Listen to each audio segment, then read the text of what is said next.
Hey there, everybody. Welcome to Quarantine Cup 26. I'm joined this week by last week's winner, me. And I'm happy to be here. Gonna start off this game here with Cyrix and Mac Attack 2. Which may have jumped the gun a bit on hitting start recording. The match can't start for a couple minutes. But that's just gonna give us, a little time to build anticipation. Just really get ourselves into a frenzy.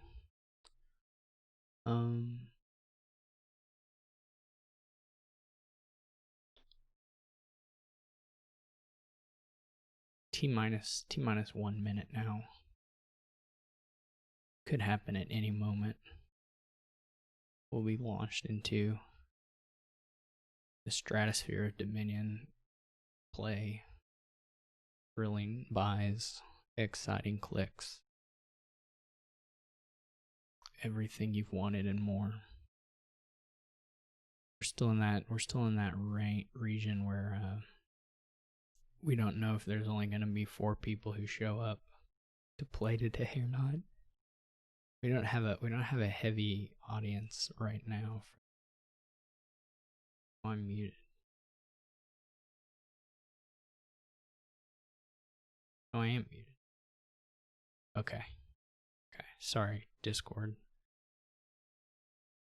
I was muted. Okay.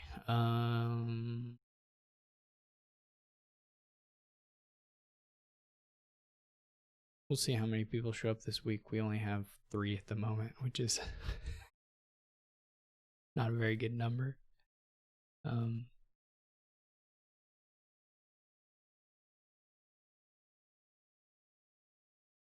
they've started. We've got some nice stuff here. I think you're probably gonna get cultists and stockpiles.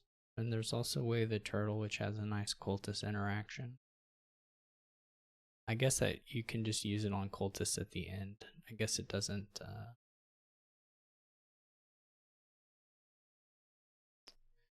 quite help you in the same way that Sheepdog does, but it's kind of a similar interaction to the Sheepdog one.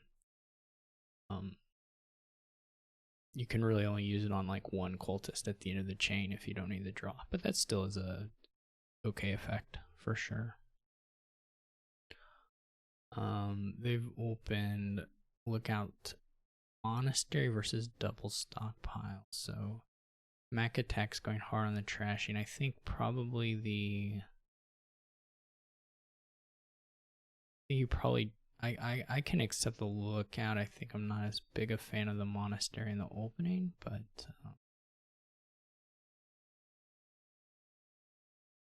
still it's reasonable. Their Lookout did miss the shuffle. Unfortunate. They did get 1 Monastery trash in.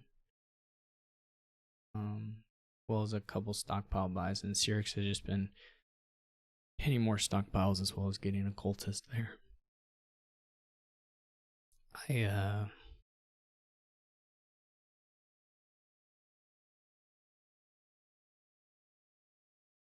Some lackeys could be nice. I mean, I think it's not so big a fan of the engineer there.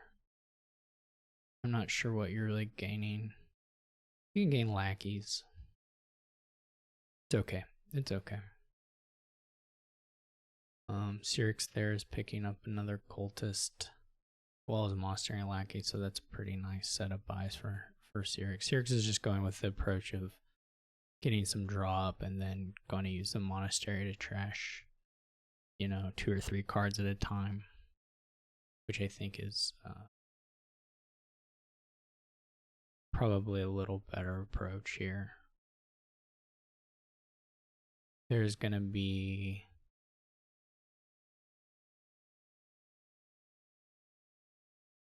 in particular, Mac Attack doesn't have any cultists yet. They picked up this capital, which I think is gonna be not so useful. Cyrix can probably do Windfall, like maybe on the turn. Well, he may just have to take it if he gets an opportunity to, but Windfall is a nice way here to transition from having stockpiles into other money. So there are some things going on here. Just B3 piles quite quick. Mac Attack still is ignoring Cultist, which I think is just not going to pan out for them. 10 would have been a lot nicer than... So Cyrix just empties his stockpiles. I don't know that they needed to do that, to be honest. I would not have gone double stockpile lackeys there. I would have added another list versus the stockpile and the lackeys. Myself, it's not like you're like sticking Mac Attack with a bunch of stockpiles in exile or anything like that. It doesn't look appealing to me. It will be fine, of course, but I guess part of it there was trying to get an additional trash. But even in that case, I think maybe you just go with another lackeys. I'm not sure. It's not the buys were not unreasonable given the monastery and such. I'm not sure if it's what I like best, but I think there you like play the lackeys first always, right? They had the lackeys in hand, didn't they? Maybe not. Yeah, I think you always play the lackeys first. But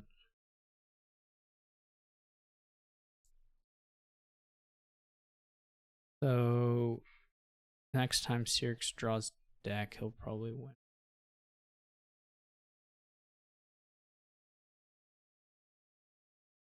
This M is like me. It's like it makes me think I'm playing. The M in the log.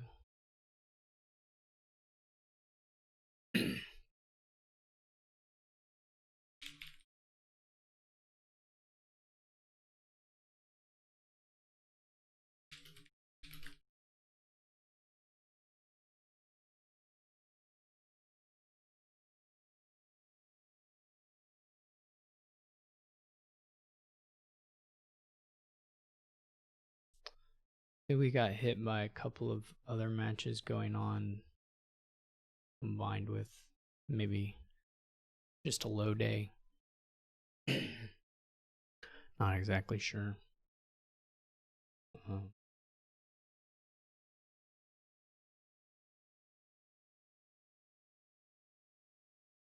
I may abandon the spectating in favor of playing just to get another body in here.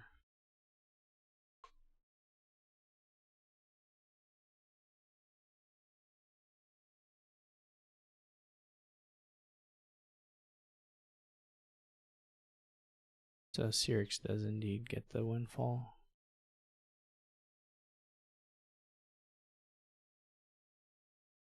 Here's Mario. Hopefully Mario and Fire and Ice can get paired up. Since, you know, can't be too confusing. That this is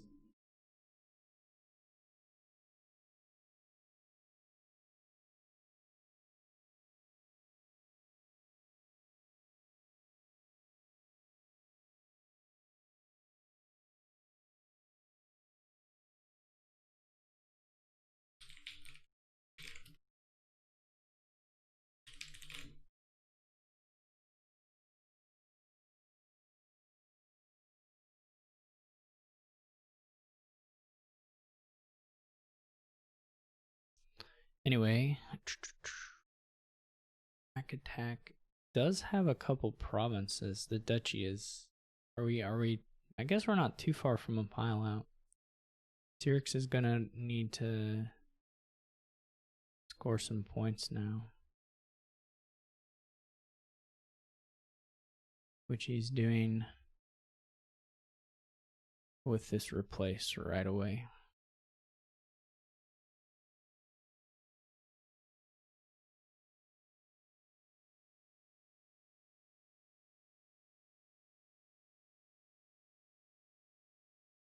The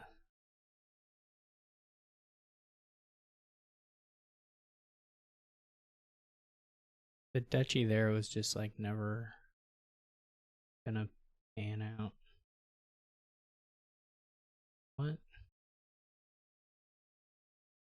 I don't know why. I don't know why Mario would hit Q and then not join.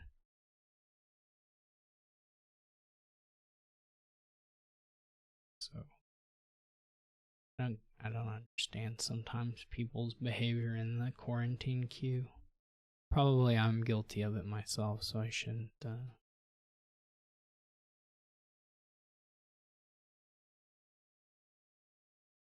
Is he gonna windfall again? Yeah. Probably shouldn't criticize anyone else's quarantine queuing. I'm sure I've made those mistakes, or sometimes you just don't see the messages. But they're just only. Okay, so Sirix is gonna be able to clean this up shortly. Sirix doesn't have 3 gains, so you can't just pile.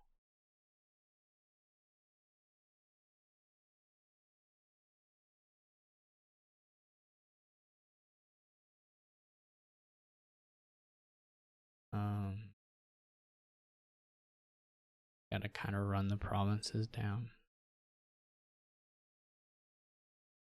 But that's gonna happen this turn now.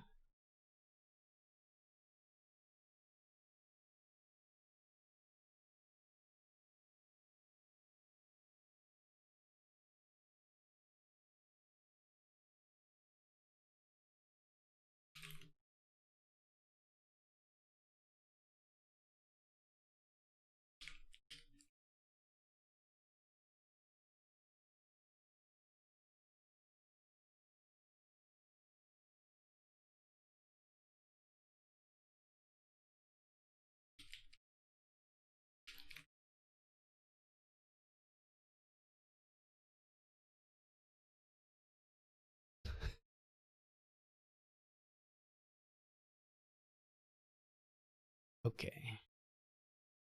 Sometime as a league or as quarantine moderator, you get to play matchmaker.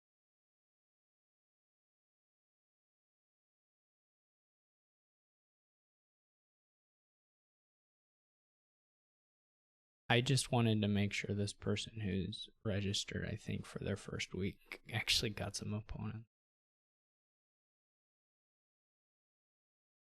You can go watch that game though. So you hear Mac attack versus Fire on Ice, or Fire O Nice, the case may be.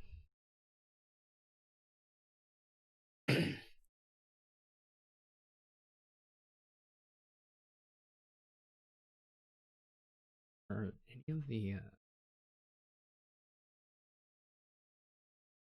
guess now it's time for that. Oh, it looks like the results are populating okay. Which is great.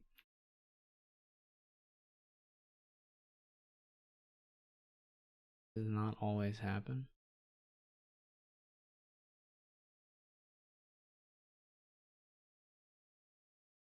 But it looks like they're okay. So that's great.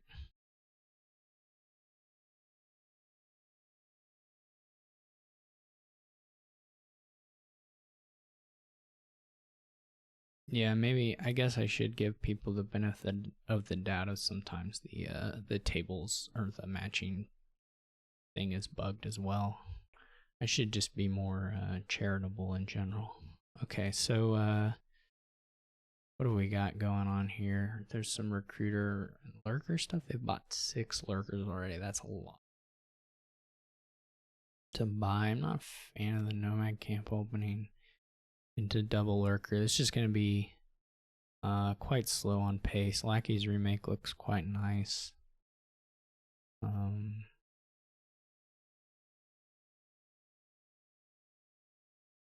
It looks like Fire and Ice is much further along the path to getting a controlled deck.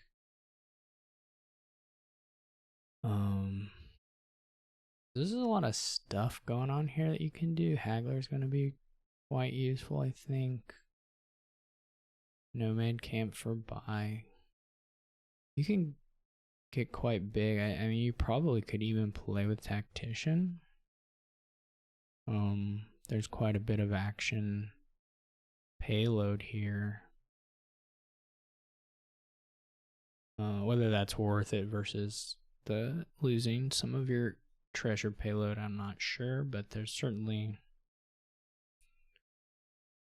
enough here that you could do it. I don't really like the silver trash there, just because you didn't need the villagers yet. I mean, I understand it. Like all you really wanted to do is buy a 5.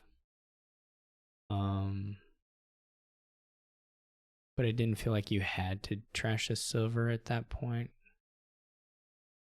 So I'm not sure I'd do it that early. But it's probably gonna be fine for them.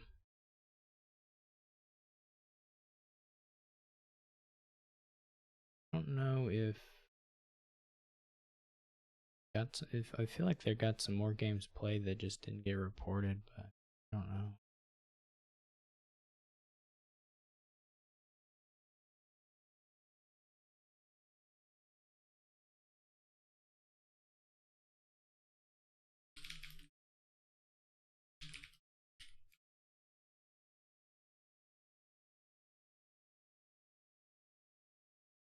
So Acadec does have the plot. Oh, they both have plot.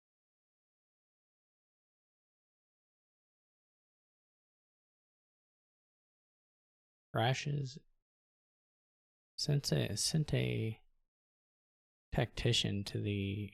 It's a bit weird there to play the lurker to do that. I mean, I would take a tactician if my opponent put one in the trash, which Macatech has done.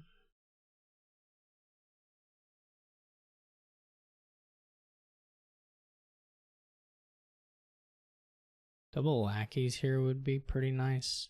Oh, the lurkers are already completely gone. That's wild. I think I like double lackeys better than a borrow for a 5, but that's reasonable too.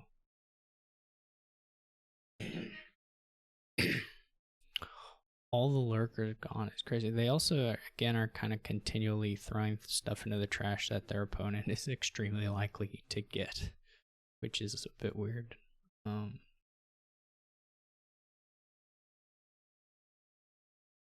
But there's no reason to play the lurker first. You're going to play the lackeys eventually and another terminal, so you should just play the lackeys first to have more information. Again, throwing something into the trash, I think, is a bit weird.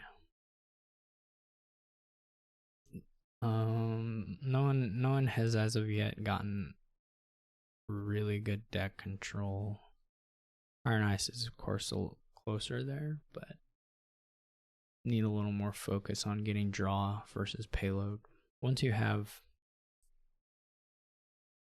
a couple of the payload cards, you should just focus on drawing your deck first and then adding payload as you. I mean, especially with Haggler, it's pretty easy to add draw and payload simultaneously. But you want to get to the point where you're consistently playing all the payload you do have first before adding more. Which, like, the lurkers are essentially just a bunch of payload. But you just draw this hand and it's like pretty sad.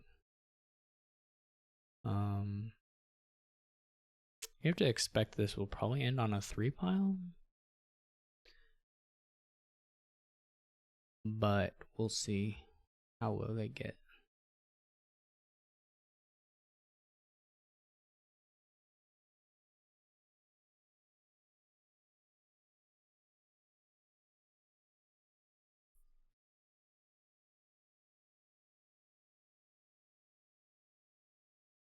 Like there, again, I mean, I would take a free tactician on this board. I mean, certainly as Macatech, who like can get good use out. Like this is a great hand for them. And the tactician really does improve it quite a bit. It probably won't matter just because of the lack of trashing on Macatech's end. But it makes it a little scarier because the piles can run quite quickly here. So until there's a point where Fire on Ice has a points lead in addition to this deck quality lead.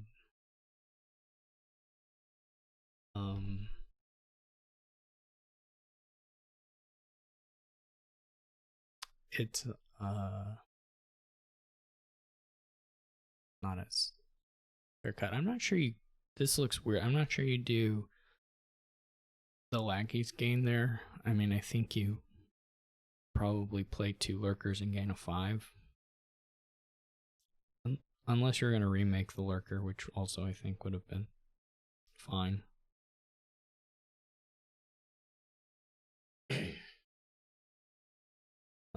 But like here, if I'm Mac Attack, I feel like his best out is to hold for some 3 pile that occurs before Fire and Ice scores anything.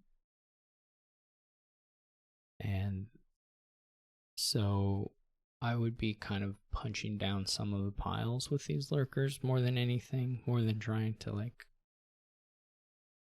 I don't know, gain a bunch of stuff.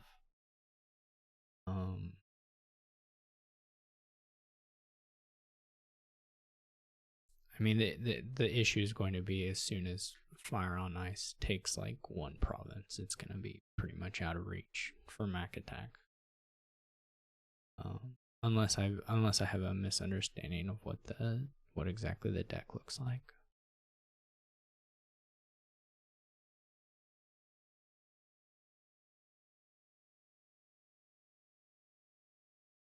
Which is certainly possible. Now, Fire and Ice is basically doing this villager printer thing, which is okay. But like you don't need 15 villagers. Right, this is still quite a good turn, and you can go ahead and go for province. On top of, I don't think I would do 2 gold. I would probably add a 3rd haggler, but I do like 1 gold fine, or HP. Yeah, those look like fine haggles to me. So yeah, I mean, Mac Attack will be able to province this turn. I don't think they're gonna be able to get enough virtual coins so that they can province and play a tactician, but it's probably not impossible. Like, they have a haggler, like, depending on how they play these lurkers. If they think about using the lurkers to add some virtual coin before the shuffle is triggered, they could probably do some real damage here. I just hope that they think of it. Hope that they see that that's a possibility.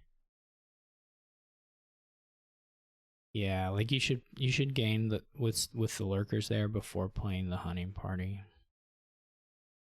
I don't know if this is quite a win. It's probably not too far from one.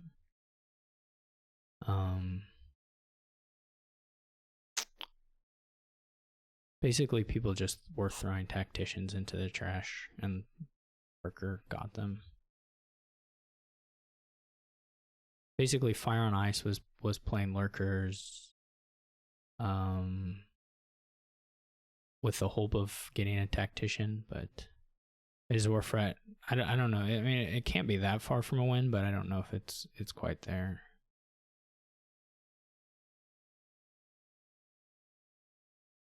They don't have a double haggler, so they can't do that, but alright, yeah, then the duchy. Yeah, that would work. It was probably possible to get the win here, but they're still not in that bad of a position, to be honest, if Fire on Ice doesn't find a pile out themselves, since they get to play the, like, if Mac Attack does add a second haggler, and then maybe I don't know, maybe recruiters for consistency. As long as Fire and Ice doesn't have a pile out, they'll still have a chance on the next turn if they look for it. Yeah, I agree, Warfred. I think there's probably something here. But they should definitely play the Tactician. Like, it's not close. You could have emptied, I don't know, probably HP Lackeys is probably the sets you do. But Haggler is probably equivalent at some point to HP also. This is nice. If they get a... The risk now is that Fire and Ice just wins. Probably has a win. I mean, I think they almost certainly have a HP Lackeys pile out, right? Super easy.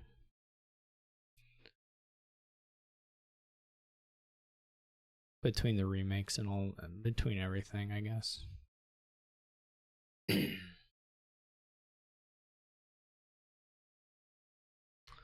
Yeah, I'm not. I didn't. We'd have to go play it to check the stuff.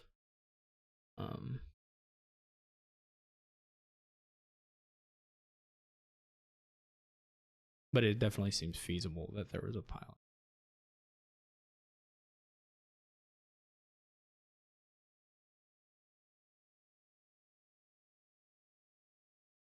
I mean, you could have gained 3 Hagglers, right? You could have drawn them all, though, I guess is the issue. You could have drawn one of them.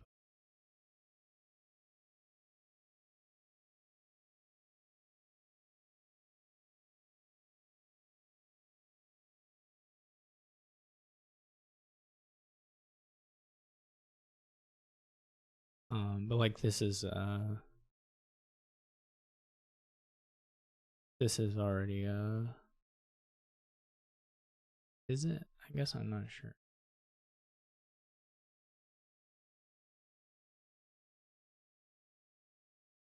I keep looking at my, I don't know what I'm doing. So I keep looking at my OBS screen instead of the big screen, and I'm like squinting to try and read numbers and stuff. Even though even though half a foot away, it's on a big monitor. Yeah, this isn't gonna do it. They're just gonna go for points. Oh wait, never mind. This will do it. No, oh yeah, gold. Okay, yeah. Yeah, it would have been nice to see. I'm gonna guess there was a pile out for Mac Attack.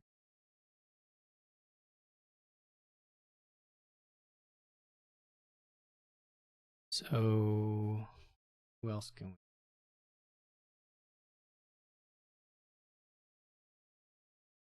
we? Xerix has a table.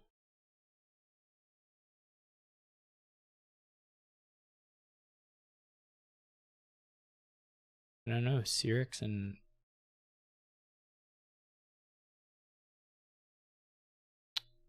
oh, they have already played. That is the issue. Xerix and his is sick. Alright, anyway, this is a game.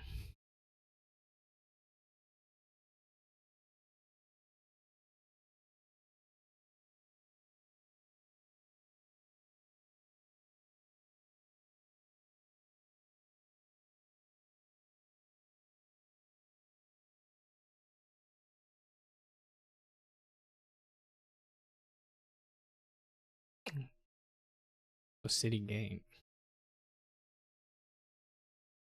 Alright, what have they opened? Citygate, Spice Merchant versus, I'm gonna assume following on the Spice Merchant, yeah. Or not Spice, Silk. I played an entire game yesterday while laddering where I thought, Pursue made me think of this even though it's also not these cards. I played an entire game yesterday where I had Toil and I thought it was Gamble, and then I didn't ever buy it, which is kind of weird because you often use Gamble a few times throughout the game. But anyway, I had never bought it, even though I thought it was gamble, and then like on my last turn, like I was gonna buy a bunch of gambles because I thought that was gonna do a thing, but nope, that's not, was not the card on the board. Long story short, $2 plus buy events. Can't trust them. I guess here you just get a little thin and then have kind of a money. I mean, your payload is you can use Camel Train to add payload, but it's mostly cash payload, I guess. But there's just sort of basic village smithy thing you can do with Inn and Werewolf, and then some buy, and of course there's a lot of all VP in Groundskeeper. Yeah, so Cyrix adds the Camel Train now, which looks fine. He had his deck. Camel Train's a weird card. I don't think I really have figured it out, because there's sort of a, I don't know, because its gain is tied to what your buys are. It can be a little tricky sometimes to work out what order to put things into exile and such.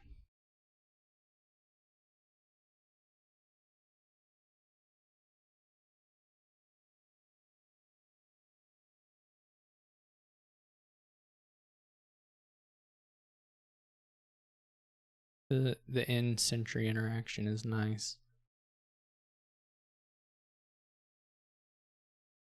This card as Silk Merchant was confident of drawing the Sentry, but did not get it. That was a bit weird.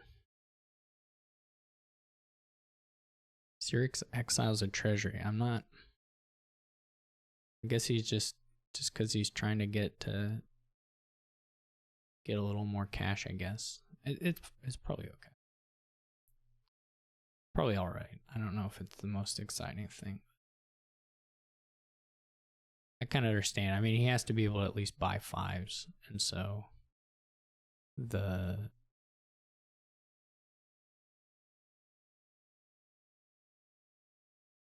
treasury should be okay.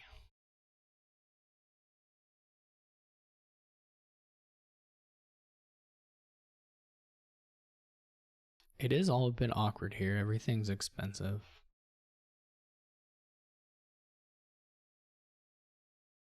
I hate Inn. Inn is the worst card. I mean, you have to buy him here. It's useful here. It's good here. But I hate Inn. Cyrix goes ahead and puts his treasuries into the deck. Like now, Cyrix really needs a second Inn.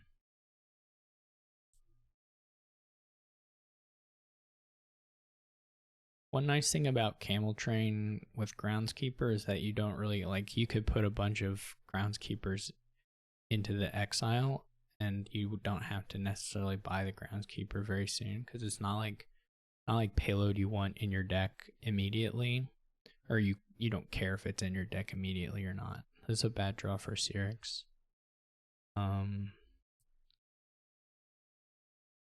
He's going to pursue treasuries, which he tosses the Inn, which is actually quite sad. I'm not actually sure why you would pursue given what's left in the bottom of your deck, but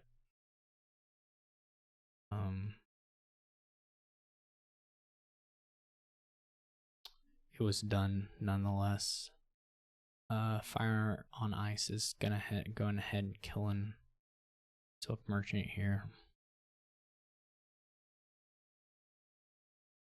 This would be so much nicer if there was just like a vanilla village.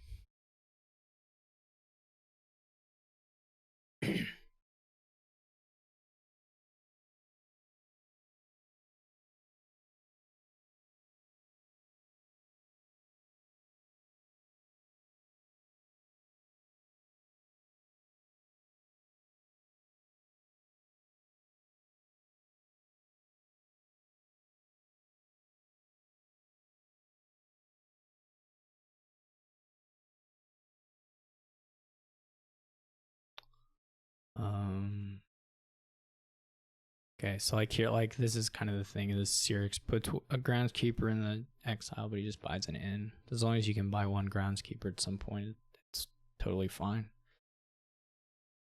This is a nice bit of money here for Fire on Ice. nice bit of money, and I think you go like in.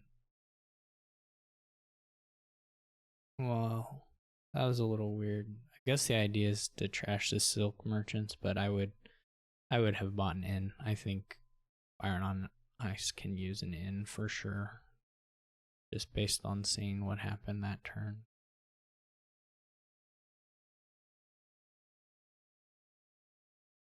I guess here you kind of have a question of, do you just try and win the groundskeeper split, or do you worry at all about kind of having draw for the future or not?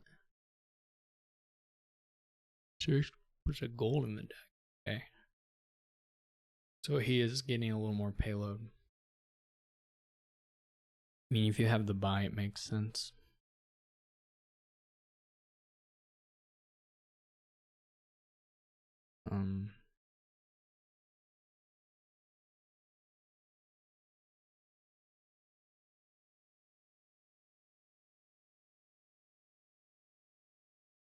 Certainly would be nice to. You can just play the groundskeepers. You're gonna play the camel train, so you can just click the groundskeepers for sure. There's like no question here, in my opinion.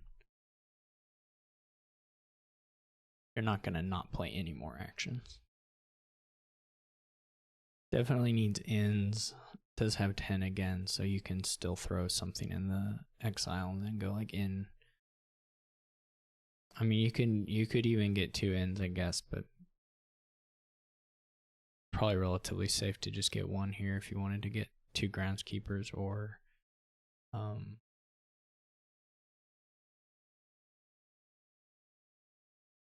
doing the silk merchant again. I don't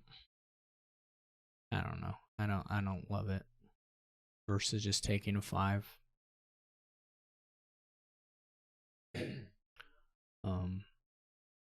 I mean, particularly like on that last turn, they opted not to trash a silk merchant when they had an opportunity to, which I think is probably.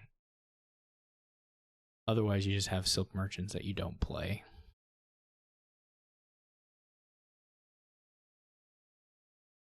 Anyway, Syrinx here is able to get 3 5s. This time just hitting the groundskeepers hard. So this is I don't know exactly what if that'll put the split at 4 in favor of Syrinx, assuming Fire on Ice gets this last one here.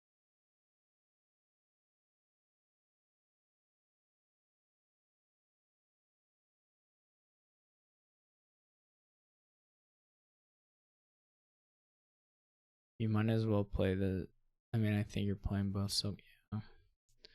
You would really like to hit a Silk Merchant with this Sentry now, yeah. This looks like easy trash Silk Merchant to me, but okay, they do.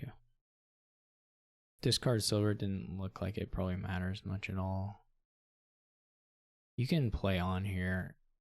It's like leaving 1 dud card on top or something, but I think it's worth it since you have the buys. Just have to remember not to exile Groundskeeper. No, don't do that. No, undo. Undo. Undo. Yeah.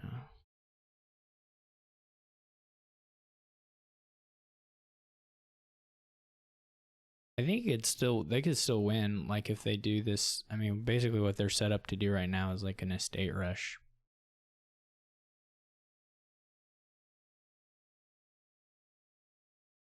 So they could still win, though it would have been better to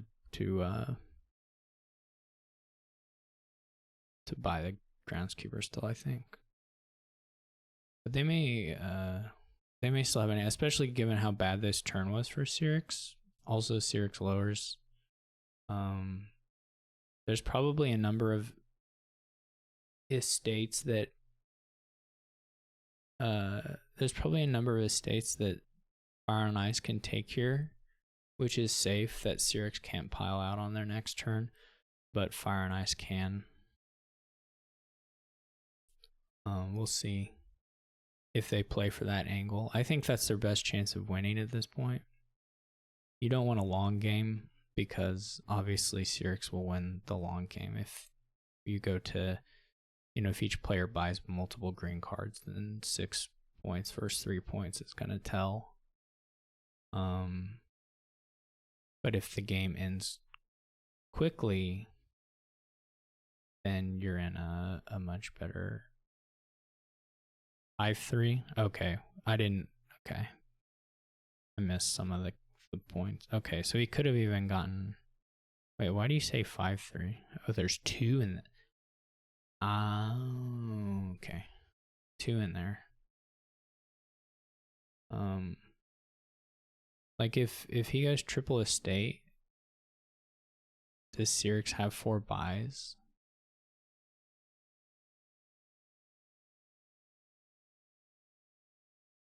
I mean, it doesn't have to be, given the current point lead and some difference in the.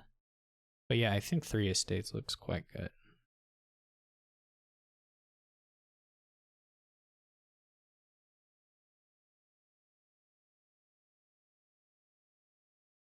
You can even do 2 estates in, right? You only need 5 buy. You have 5. If you get the Silk Merchant, you go Silk Merchant in and 2 estates, and you can still. That's probably better than 3 estates. Oh, that's sad. I think going into the duchies is gonna. You may not lose just because you do have. I mean, you can try and empty the duchies as your 3rd pile as well, but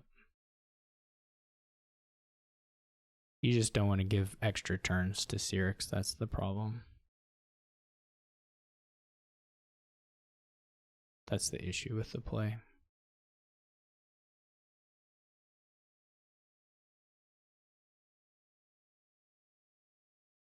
It's like Syrinx is going to go for. How much money did. Well, this is not a great amount of money, to be honest. You can go Promise Treasury, I guess.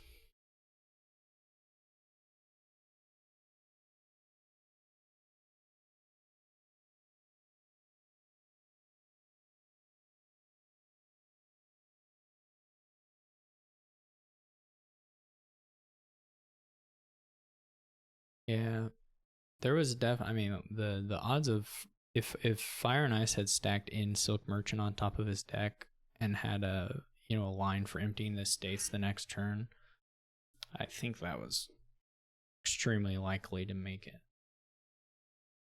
between the Sentry filtering and whatnot. Had plenty of villagers to play every Silk Merchant that they came across in whatever order. So, like I said, they may still make it on the duchies or some mixture. I guess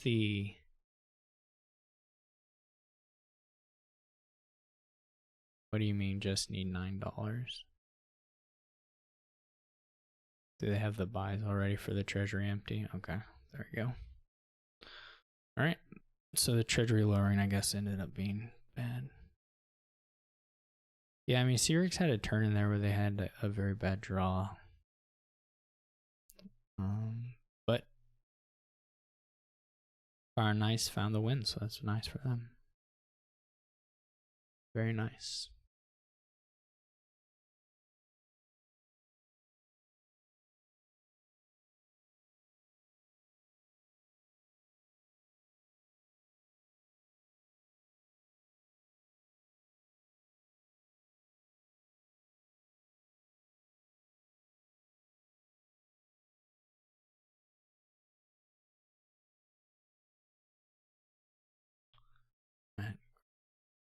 Get up, anyone?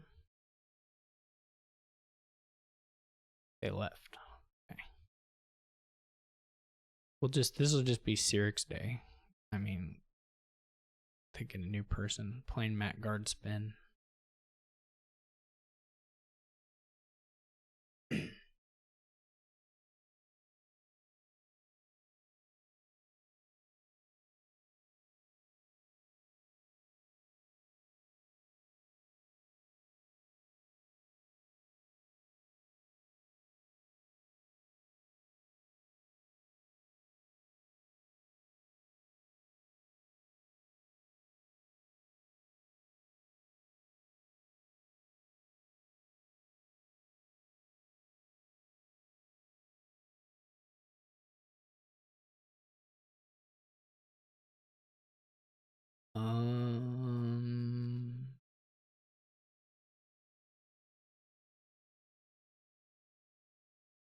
Oh, Wave the Rat, yeah. I don't know what you do here. I guess you get... I mean, you're gonna probably play with Barons, aren't you? One Baron, some Destriers. I guess you can do Trove for Destrier and have a junk dealer that can handle the coppers, but some mix of that kind of stuff probably works okay. I mean, a lot of how good your deck can be is going to come down to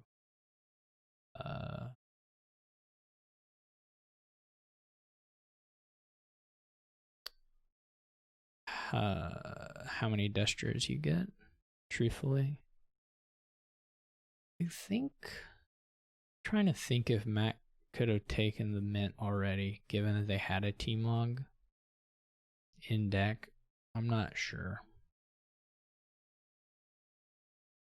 I would have at least thought about it though, for sure. And they pretty quickly clicked the junk dealer, which is of course a good card here, but might have been nice to get the mint into a T-Mog play. Could have gone somewhere. I mean, you're gonna have like a turn where you're kind of sitting there biding your time, but I guess your other thing is like you need to draw the mint pretty quickly so that you can T-Mog it, because you don't want to just do silver, I don't think, unless you have the 2 coppers in hand. So anyway, it depends.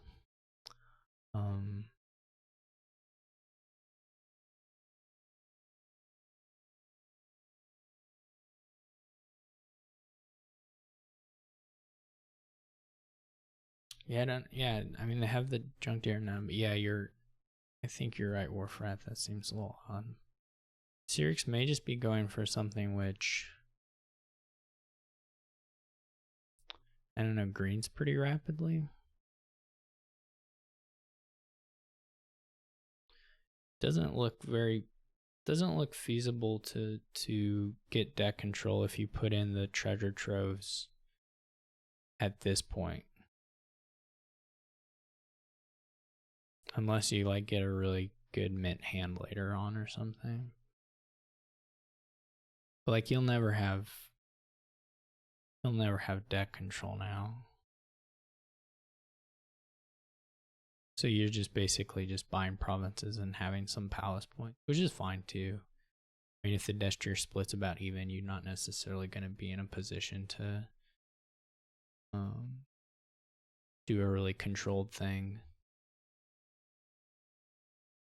So it's not crazy to play it moneyish if they're contesting you on the draw like this.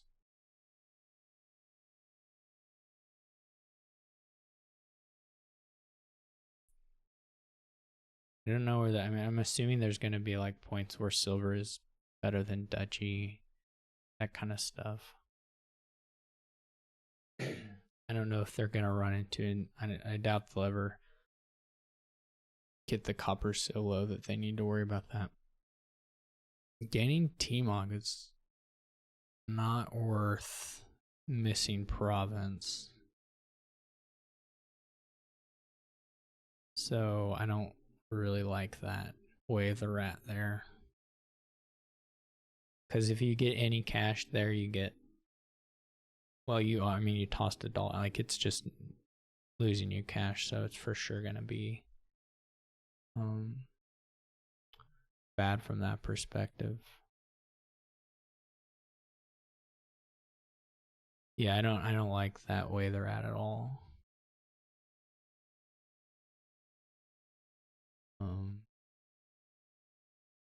Like, as long as Cyrix keeps going on the provinces, they'll be totally fine at this point.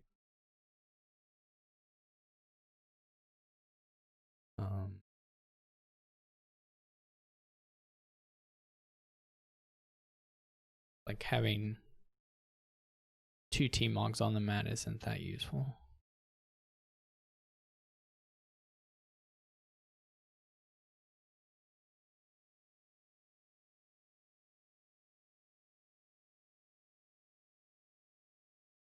Cyrix probably will mill this turn, though. They don't have to. Well, if Yeah, okay. Now they mill just because that's guaranteed win. Going with the quick finish. This is interesting board. I think you can't. I think it is possible to play a controlled thing there, but maybe it's slow. Maybe it's slow.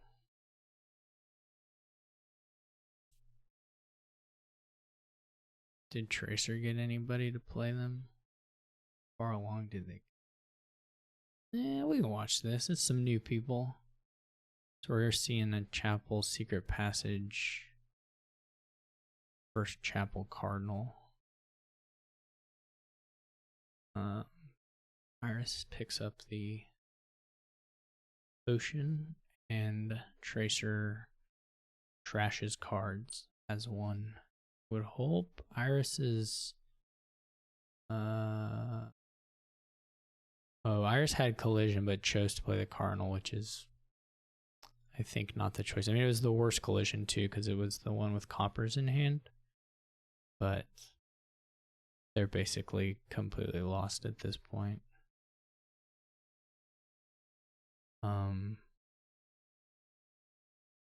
I don't like their buys, but obviously not good draws as well. Tracer can pretty much just do whatever at this point.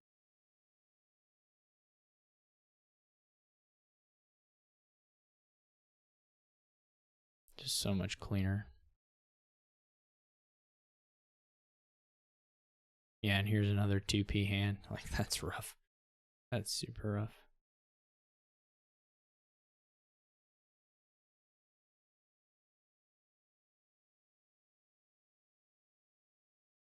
I do think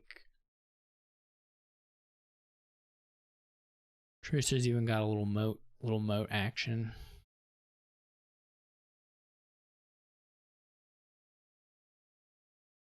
Classic moat action.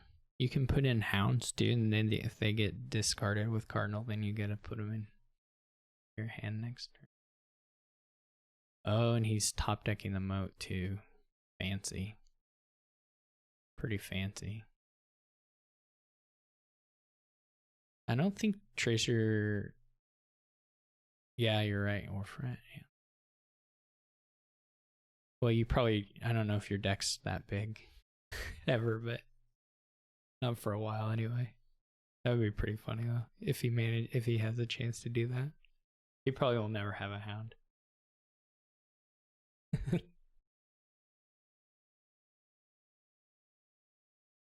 The Tracer is willing to go ahead and take promises now. I think it's one of these awkward decks where like there's no way to scale up.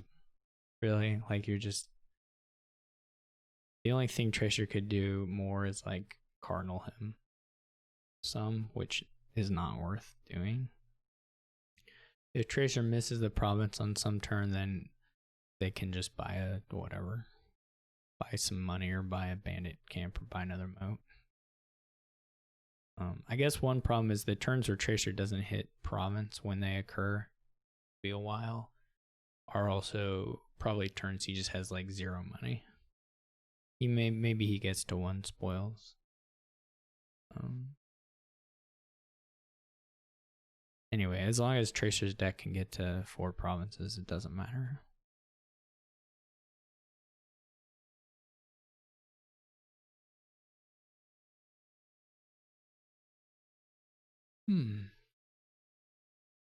Because the 5th one will happen eventually just by not playing spoils.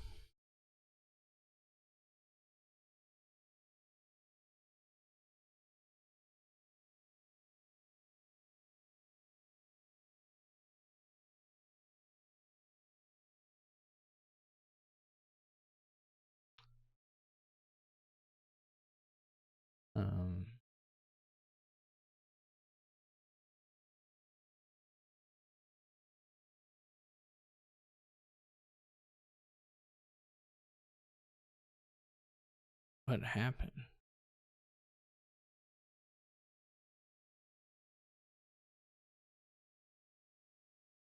Right, Iris is getting out. Totally fair.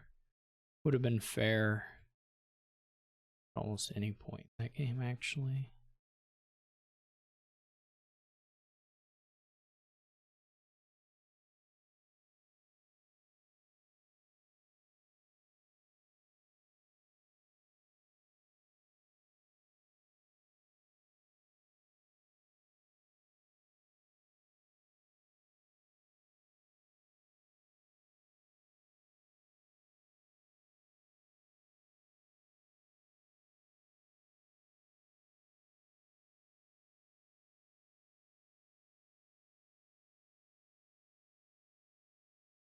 All right, let's see what we got.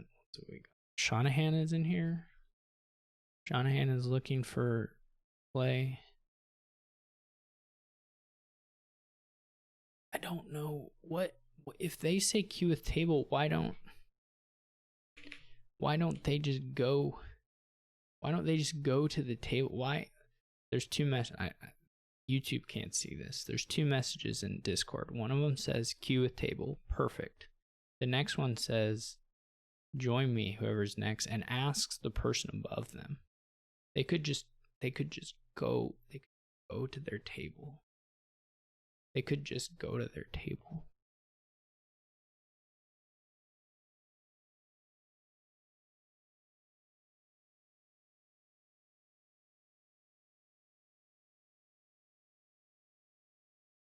I'm sorry. I was gonna be more charitable and I just didn't succeed. Okay, so what do they got? Secret magic cave lamp.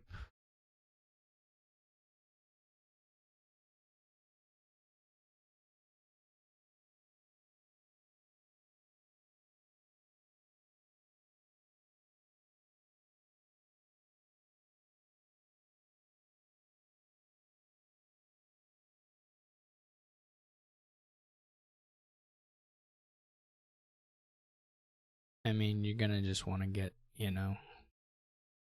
some of those cards and then try and get wishes. No village is the problem here, so there's a limit to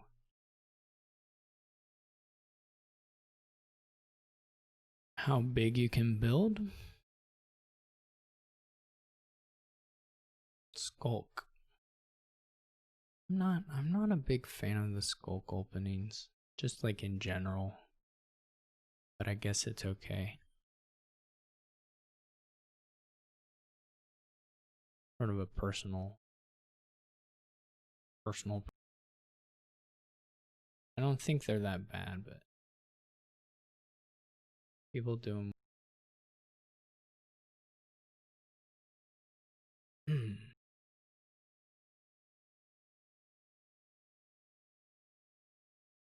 Okay. Oh, 2 wild hunts already. That's quite odd because you're just gonna have this. This is quite a large number of terminals to put in when 2 of them are smithies, and there's no villagey stuff to do. I mean, truthfully, a lot of your wishes may very well just want to become golds on this particular board. You can do a ducat here. That looks like a good buy for Shanahan. Because you just can't chain anything. Like,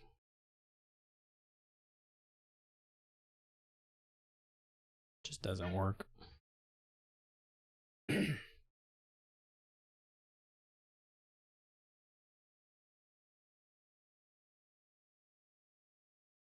Why would you discard the skulk there? I'm confused. Does anyone have any theories about that? Because the secret, you just need the gold to buy the secret cave if you want the colonnade points. But like, what is the idea behind not playing the skulk? I don't think the X's are gonna help the opponent in any way. Maybe just friendliness, is that the theory? Fear here I guess it didn't quite toss or prevent a an activation, but it hurts it for sure. You might as well just do another fisherman and some other thing. Maybe nothing even, actually. You could actually probably spend a token. Wait, is Colonnade only for actions? Oh, it's just for actions. I was gonna say spend a token to do another ducat, but that doesn't really make sense for this particular situation.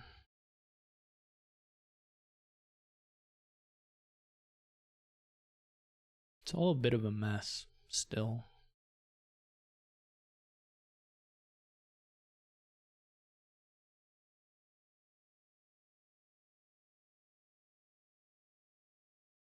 Maybe no one will ever activate.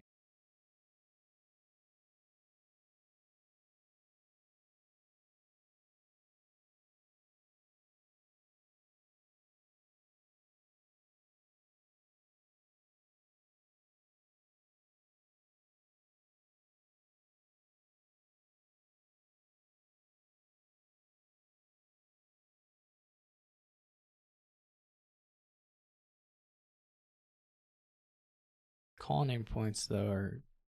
This is a very nice colonnade split for Shanahan.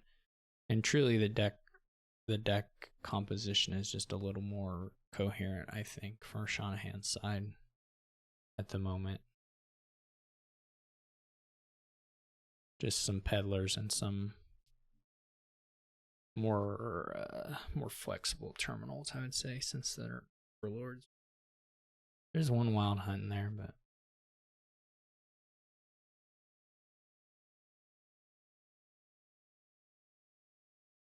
you could take the points now, actually. Yeah.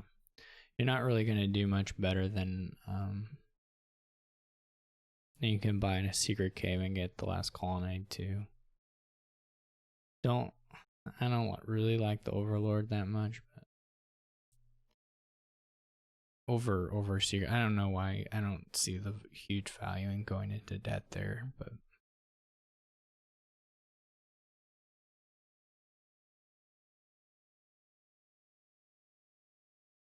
do you draw there? You know you're not activating. It's going to be hard to activate. It probably doesn't matter that much, but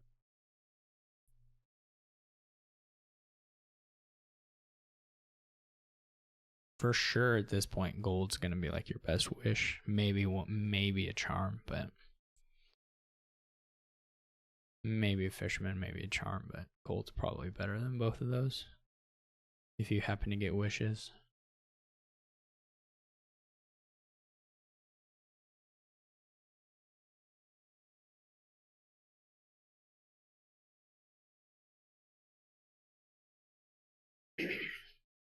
The decks are definitely weird. I think you just buy a province. Yeah. I don't see any reason to wait.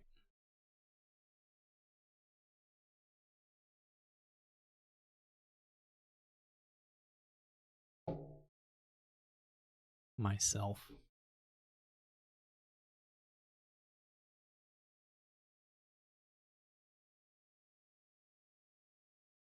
This is a nice trigger for Shanahan too, as far as this copper estate here.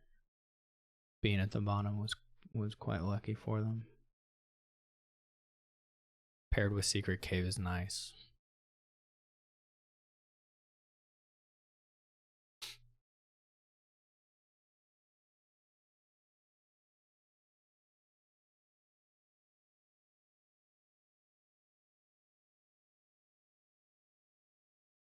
Yeah.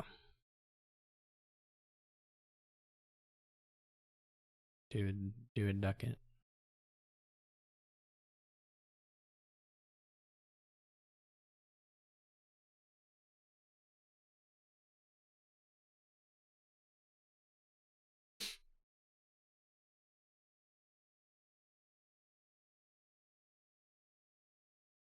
I don't think I would spend 3 coffers.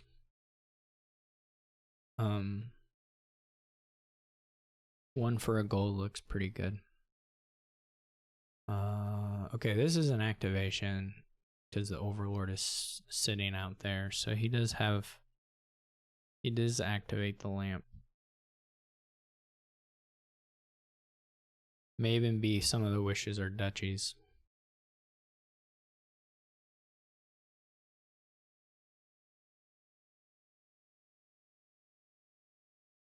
Probably not, just because there'll still be quite a few provinces, but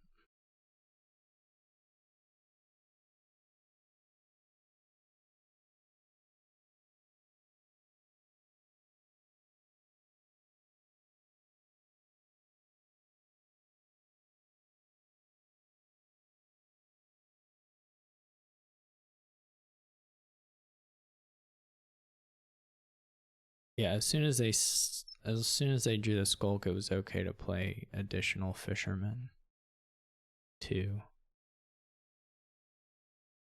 I'm not sure another secret cave is. I'm not sure if secret cave is better than silver there, but it's probably pretty close.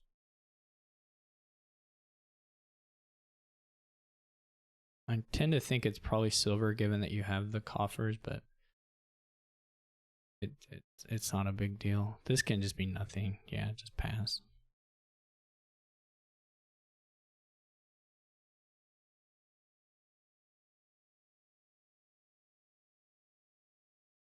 On hand should just easily province.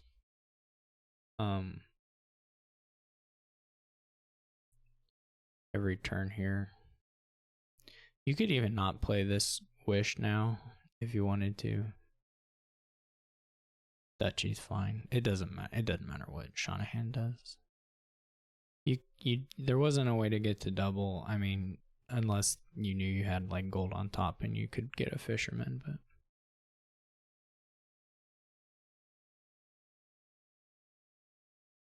I guess cave was maybe an option there too. I don't remember actually exactly what the hand was to say if they had the stuff to discard.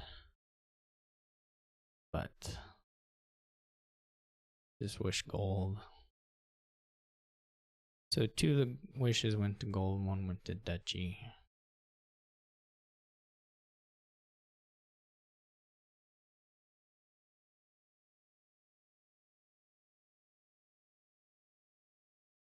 Hey, is it?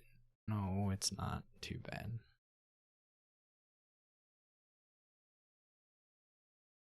You just like to see it. You just like to see it happen. That's all.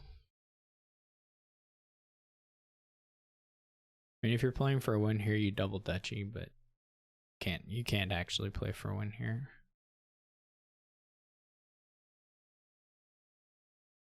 I mean, effectively, there's not a line, so it doesn't.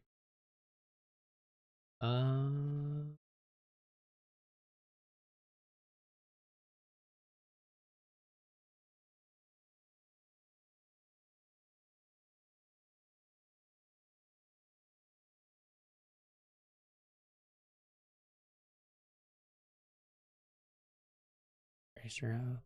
You can watch Tracer and this is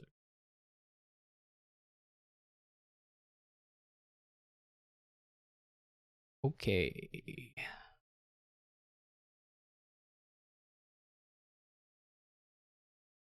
It doesn't quite work, does it? Nothing really.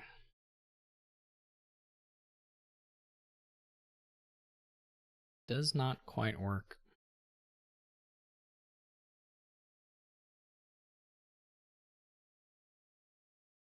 I don't know how much of the drawing stuff you try to do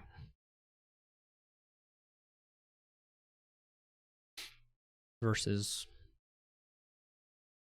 some dens and some sculptors and just kind of partial drawing.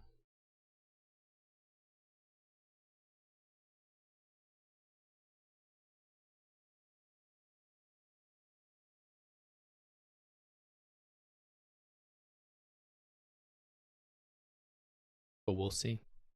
Should be interesting.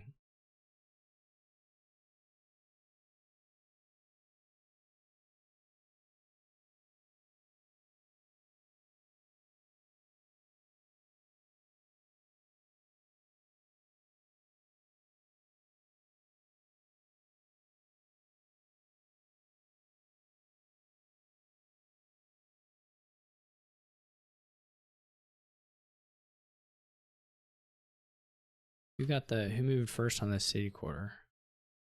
This his specifics.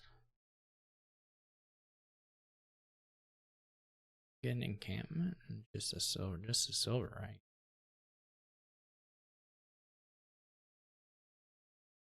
Yeah, this is the world you get to live in if you do move on the city quarter sometimes.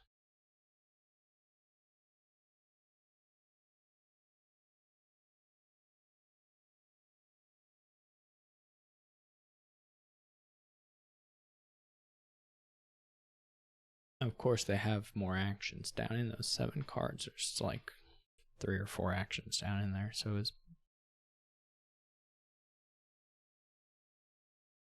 unfortunate for Tracer. Tracer's all about the dens. He's living that den life. I mean, I can't say I'm surprised knowing Tracer. You know, not that I would go to these places with him, but I'm not surprised that that's where he is.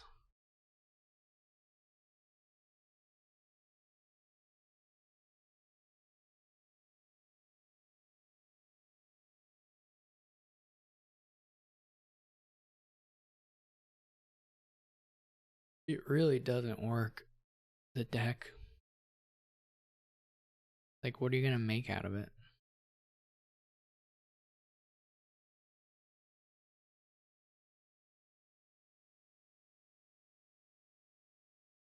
What's your plan for the deck at the end? What exciting things are you doing? Playing plunders? I mean, come on. Come on.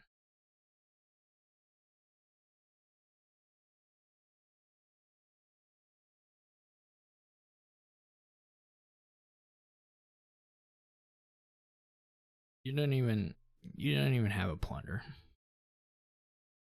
You just did, it was just, you gained the encampments just to play them to draw crappy stonemasons.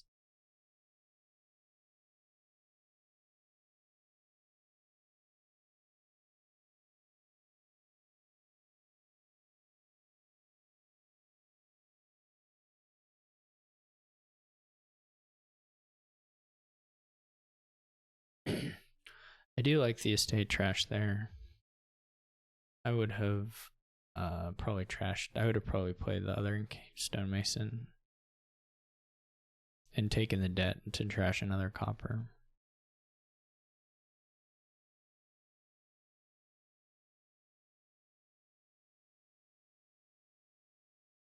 I'm not sure.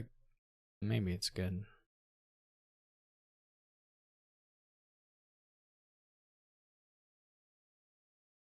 There's no magical way for this other person that's not Tracer to get a gold or a plunder into their deck. I mean, this turn is just, you just can't do it.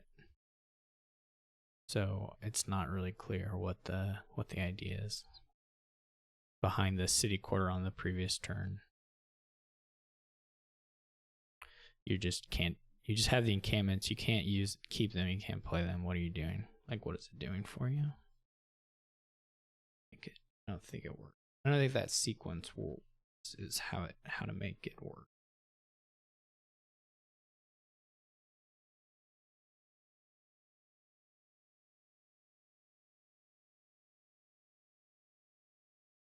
Maybe Cyrix and Tracer will.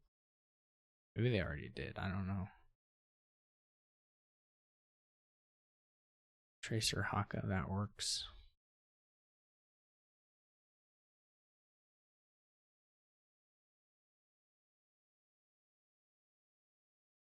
Look, I haven't gone in a rant about the quarantine queue behavior in like at least half an hour, so I consider it's a big first step for me on my path of personal growth.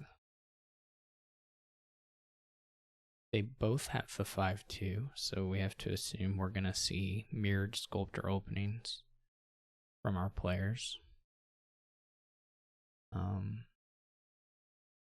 We've got Tomb, so there's a lot of scrap stuff you can do with Tomb, because you can basically you can kind of turn them into like cantripping peddler winning chariot race things, something like that. And I'm not great with these analogies, but you can like make them do something that scores points. You probably can't get the money and the point right to break even, but anyway, you can make them like point scoring cantrip things, which is not how you want to use them every time, but something to have in the old pocket.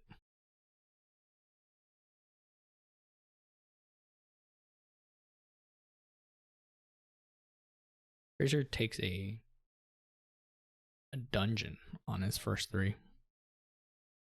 Okay, I think I can accept it. Haka is taking a lost city already, which looks premature to me. We'll see if Tracer in fact mirrors. I think particularly from Haka's perspective, it's not so good because you like guarantee Tracer Sculptor doesn't miss. So it takes out one kind of out you have for Tracer having her bad shuffle. But they're just hitting the lost cities, which is a thing, I guess. They're okay. I mean, of course they're good to have in the deck, but just go card buy, pick up a couple 3s if you draw a money. Nope, doesn't do that. Love the lost city. They love the lost cities. They're all about it. Trish should get a scrap now. Okay, it does. I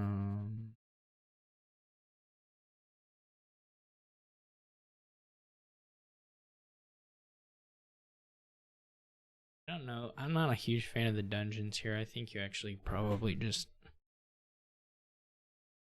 trash for consistency. I don't think you need the dungeons for deck control. They're okay. They're just, they're whatever.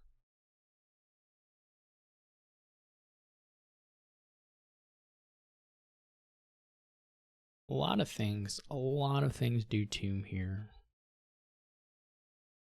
Some number of things do Tomb here.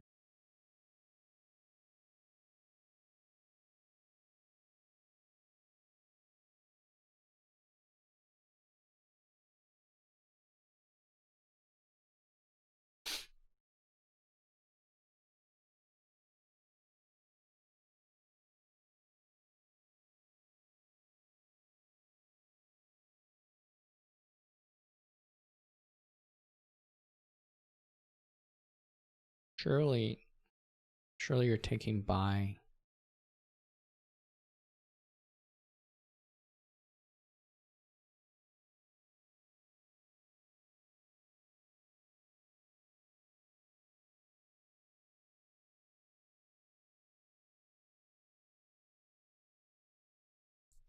I wonder if there's a point. Okay, he's gonna get a scrap, or a bishop, or he's getting a bishop or a scrap, one of those two, right? So he's keeping the estate. I wonder if yeah, 8's about as good a price point as you really want to hit.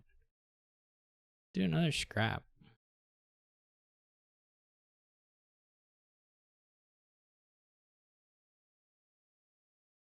Buys a silver. Okay.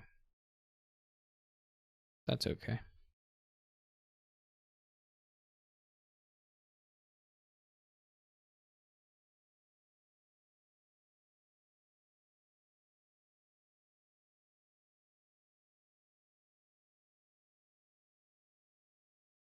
This board's so exciting.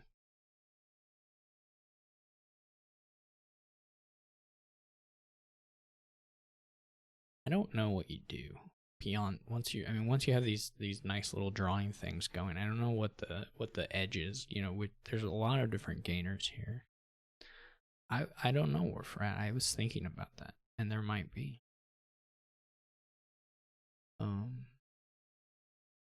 It's like a two-step thing, dismantle, scrap kind of process. It probably nets you some stuff, but couldn't figure on exactly whether it nets you a lot or not.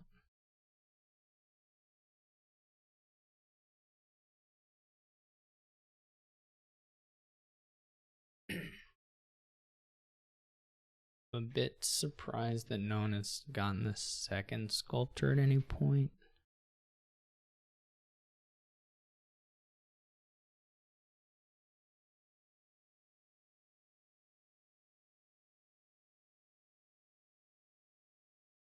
I want to know when they're going to empty the silvers. That's the real question.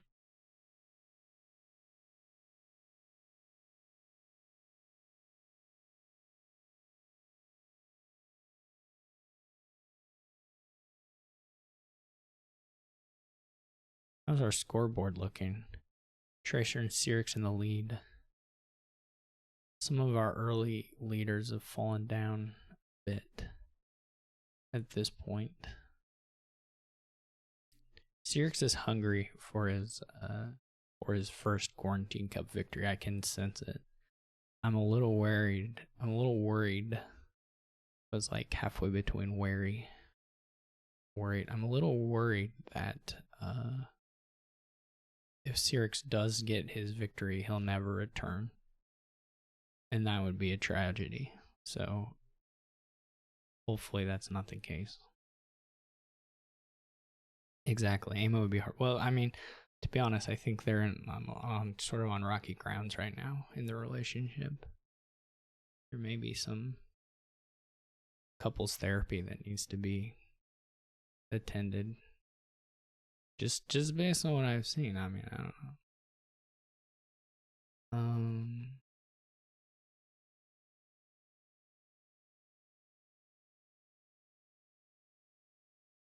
I'm not even gonna pretend like I'm gonna be able to like figure out how the turn should be played at the end with the gain and play stuff. Not gonna lie. Suffice it to say, there's some gain and play stuff that they will be able to do every turn. And I don't know what the path is to figuring out the best way to do. There's a lot of it. You can do bishop. I mean, I don't even think it's crazy like pick up a bishop.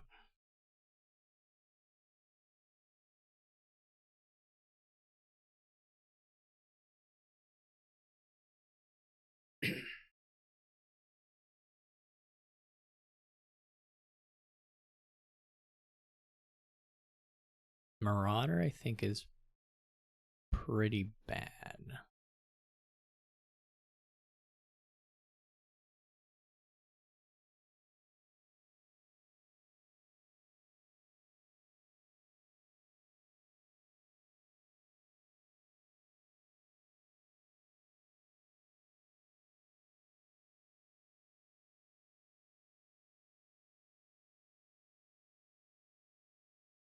So I'm not in love with the Marauder.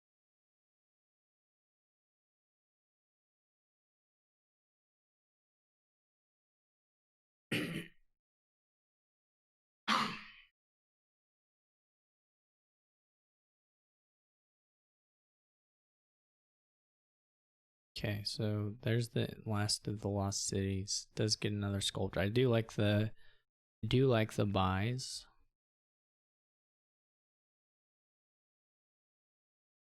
I think you should be doing something to get rid of the coppers here. I don't think you should just play with these coppers indefinitely.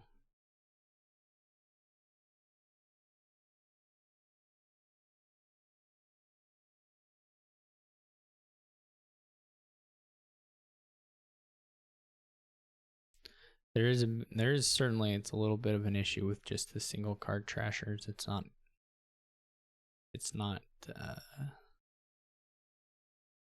not as easy a choice to kill the coppers. You have to invest some action space to do it.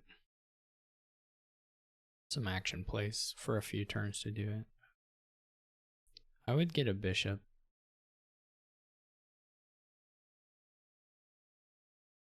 Another scrap is fine too.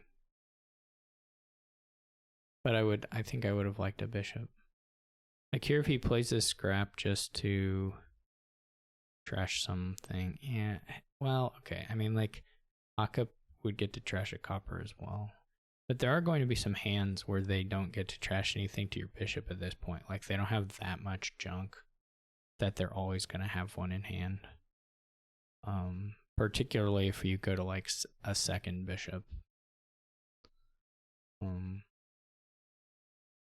And the thing with any card you gain or buy here is, like, it doesn't have to stay in your deck if later on it's not so useful for you. You can transform it into something more useful.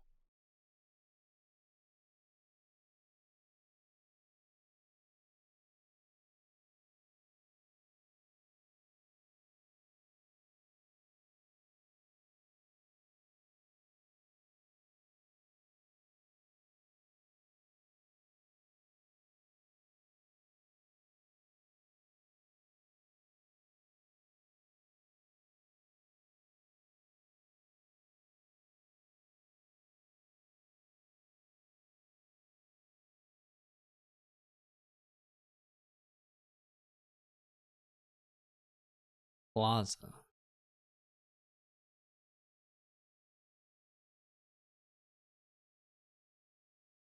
Okay.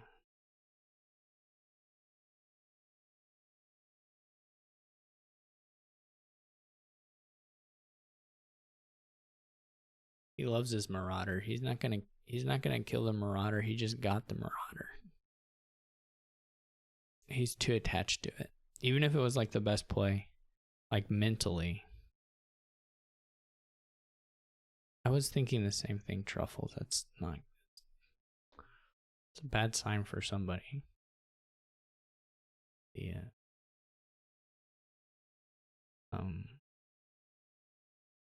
Yeah, it's sunk cost. But people have that thought all the time, I think, in Dominion.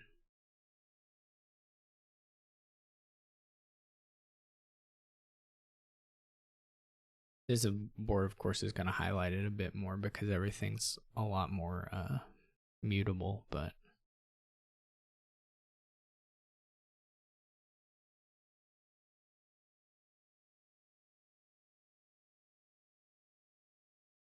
I mean, I guess at the end of the day, you're limited on your draw here. But both players still have tons of copper, so you can still improve the draw situation quite a bit.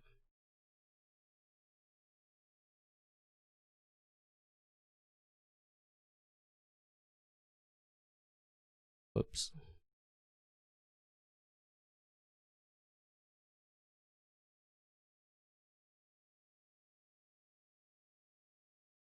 We've got about a half an hour left of the free play. This game's long, which I guess you could always predict from the start of it. They have so many dungeons. They have so many dungeons.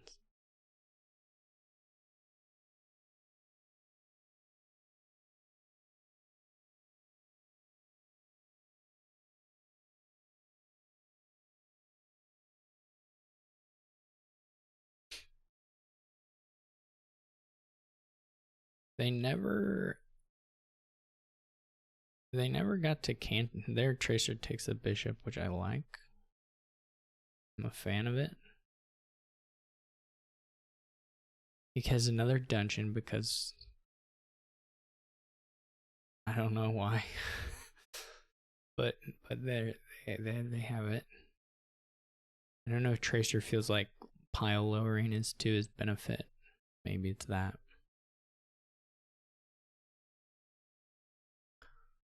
I don't know if that's true, but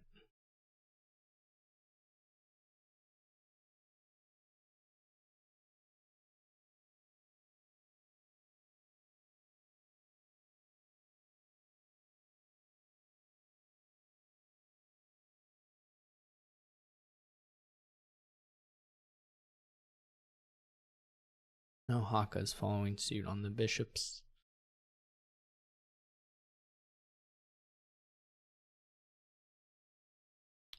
Still nobody's ever done the kind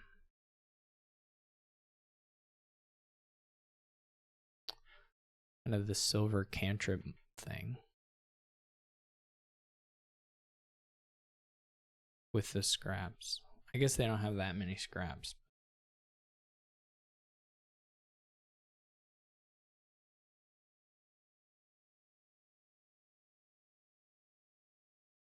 Like I would probably gain a silver and then, okay, Ironworks is okay. Haka's trying to put himself into a position where they have the gains.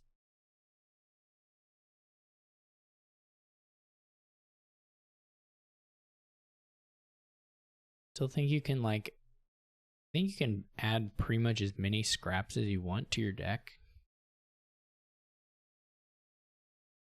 You can also definitely add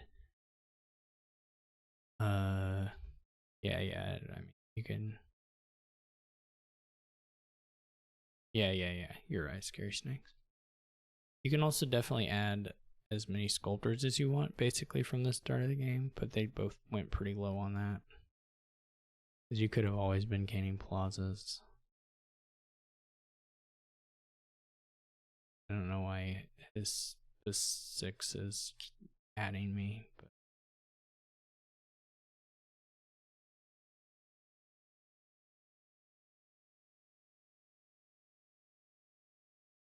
I mean, I don't care to be added if there's a question. I just don't question.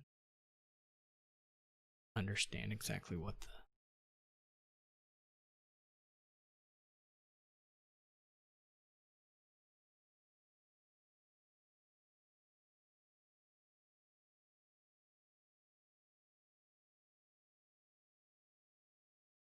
doing broadcasting. Oh. Yeah, I mean.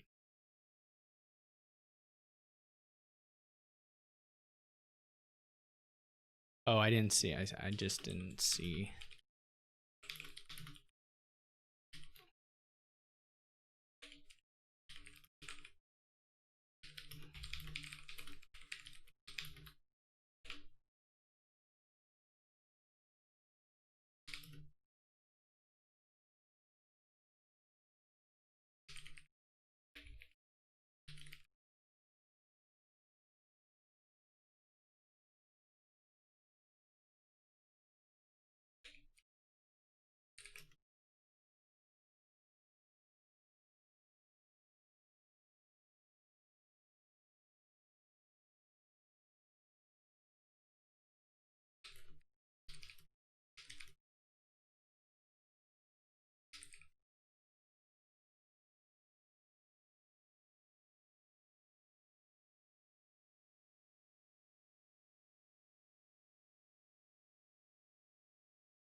Gains dismantle.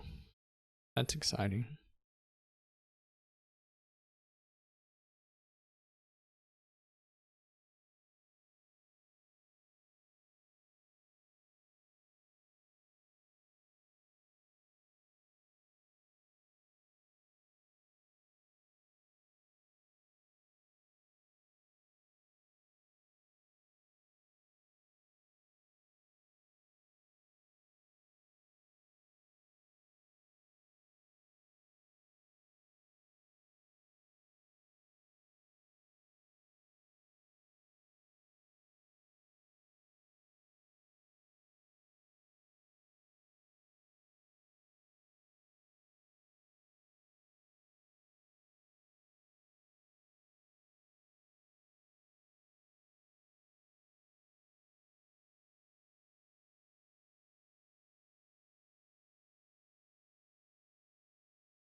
Aka adds another sculptor. I love the sculptor buys. I think they're great.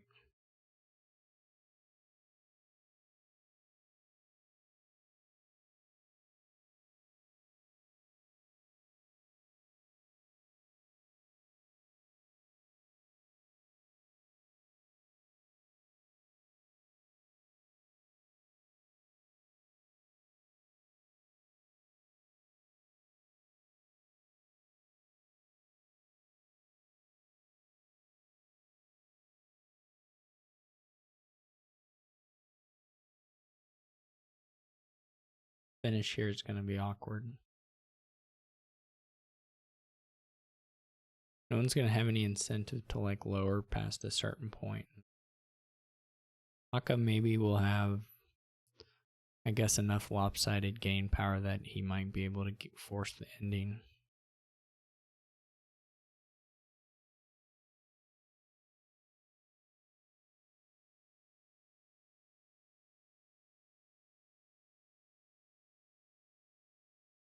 Certainly looks like they probably have a better chance of it than Tracer at this point.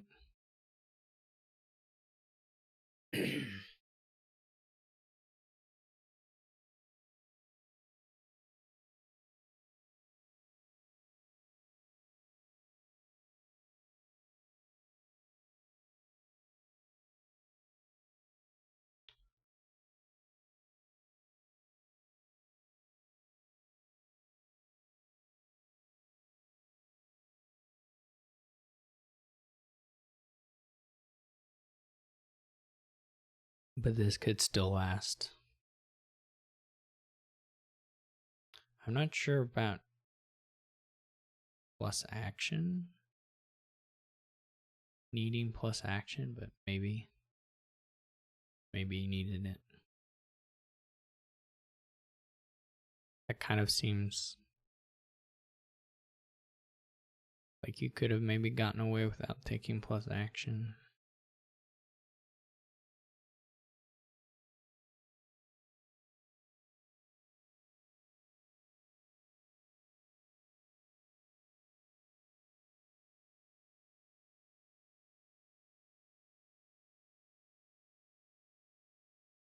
Tracer going for something?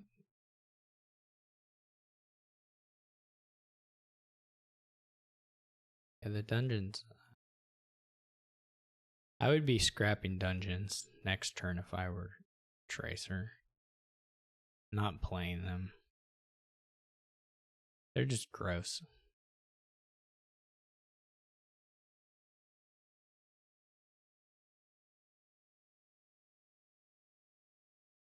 Assuming Tracer gets another turn, which is not.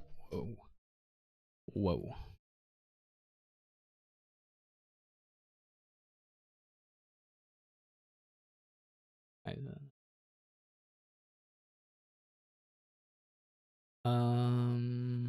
I assume Haka can just win.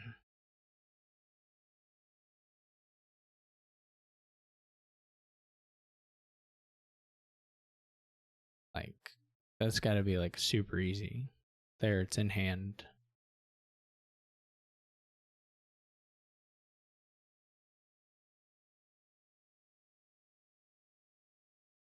Click the actions.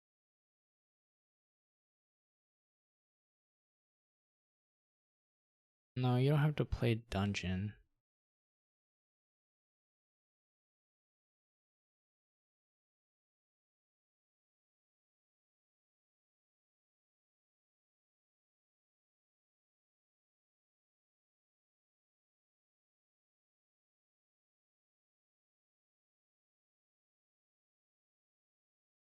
Goes with the 1 point finish.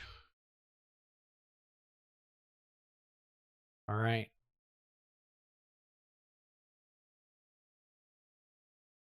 That felt much longer than 12 turns. For sure. We can watch how far this one got into itself. It's pretty far. That's pretty far. Yeah, we'll just keep following Tracer Mario. Give us a good game. Replace. They both have the 5-2. Goes for the replace over the displace. I think it's pretty fair here. Mario gets Uni the first time he draws potion. Next time he's hit 1p. Feel like maybe Tracer's replace came out a little slower. I don't know. Not a big deal though.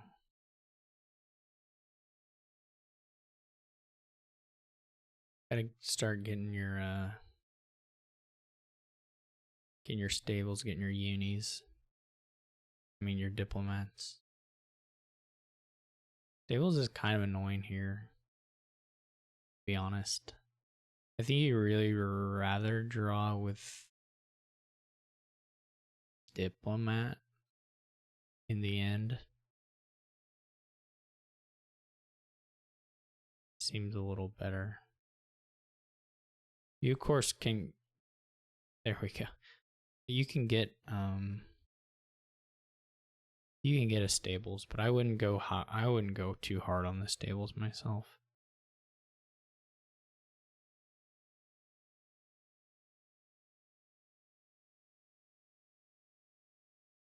Have guides down.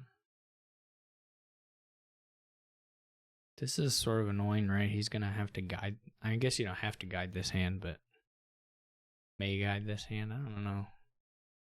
You probably don't guide it. The diplomat may end up being a little sad. No one's hit 6 yet. I guess it's not surprising. They didn't really play getting economy style openings or decks. This does activate Diplo, which is nice. So the turn it up quite good for Mario. This is about the time where you're gonna want an outpost. Top decking Conspirator is pretty crappy.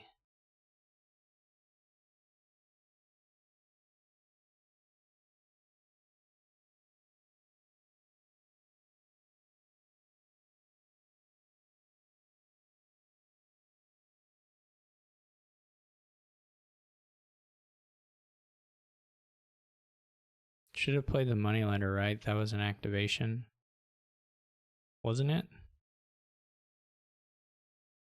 Yeah, they skipped an activation there, which is costing them maybe a replace play.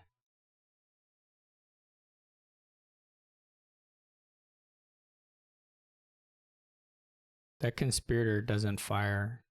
Oh, no, he did play a guide. I was remembering that the guide in play was not played, but he had played another one, so.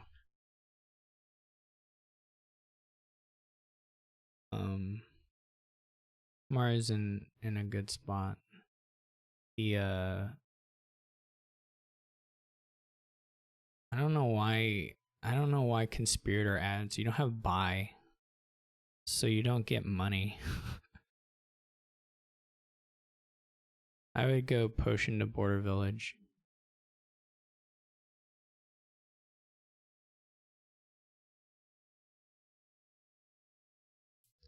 I don't really get the Conspirators. They're just like actively bad for your deck, right? I mean, one of them's okay, probably, but more than that, and they're just garbage for your deck.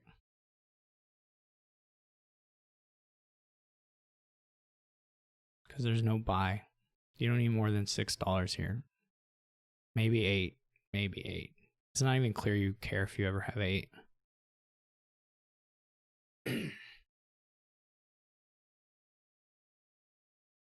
You can just do all your stuff through, all your province stuff through replace and displace.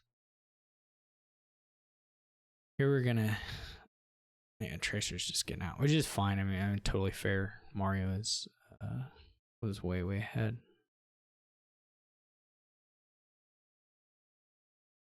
I would have liked more dip. I really, It's actually kind of surprising if you look at Mario's deck that he hadn't had some more sadness. Because it's not really a safe composition. At least not by the end there.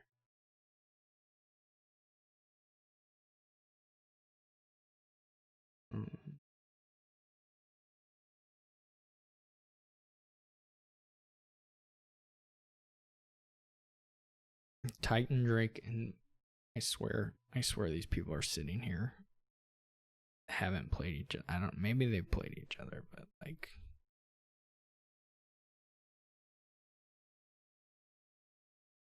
couldn't just hop in the game.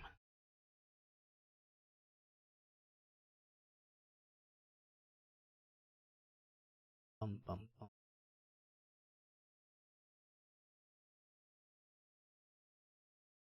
Oh, Tracer got a game.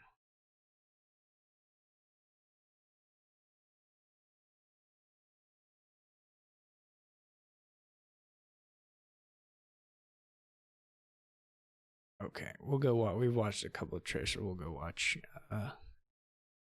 Titan Drake Mario, which is also just starting.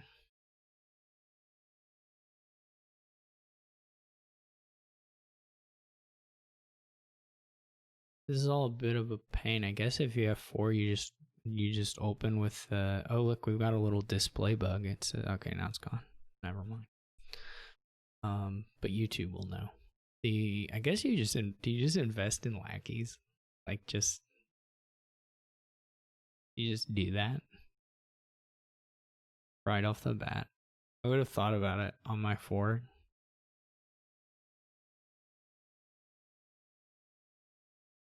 I would have seriously considered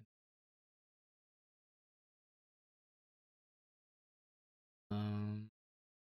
This board is a bit awkward. They're doing friendly. They're doing no invest style play. Pirate ship. What? Pirate. Oh, at least he's okay. He's put it. Pirate. You don't want a pirate ship here. I don't think.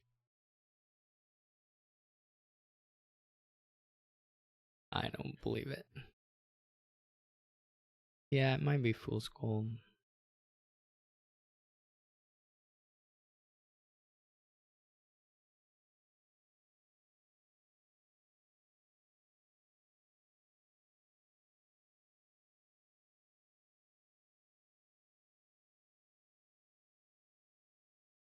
There's gonna be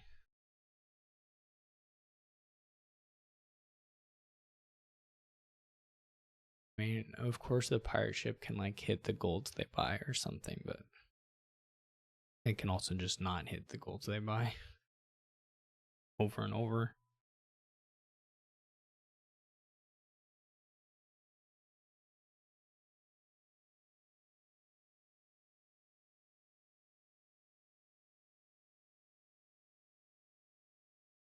It would have been super funny if Mario had invested in pirate ship.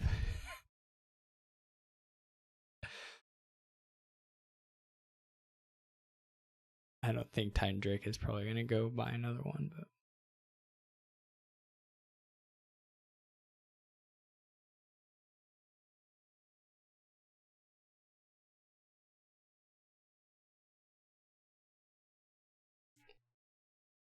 never mind.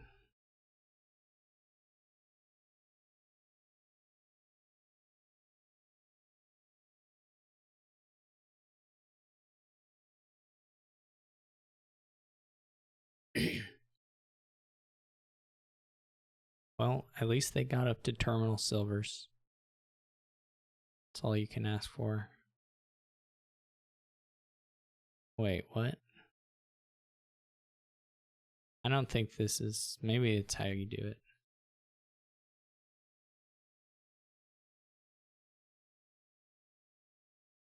Maybe it's how you do it.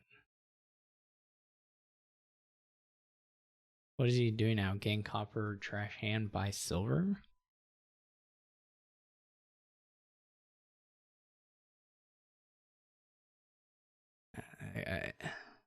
I have this feeling there was better set of sequence of choices you can make with those options.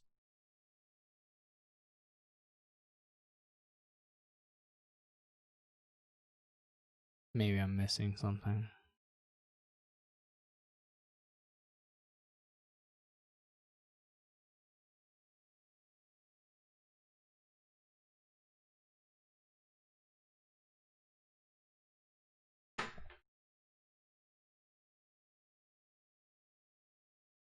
Things copper, trash. Yeah, he's just doing that.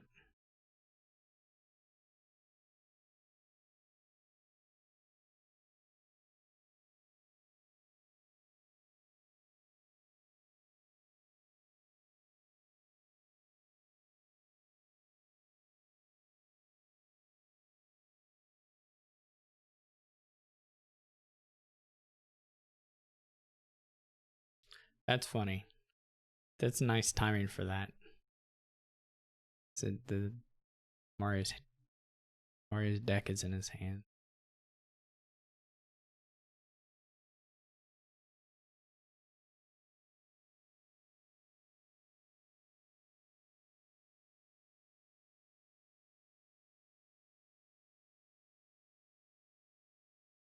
I don't think you play the church, right?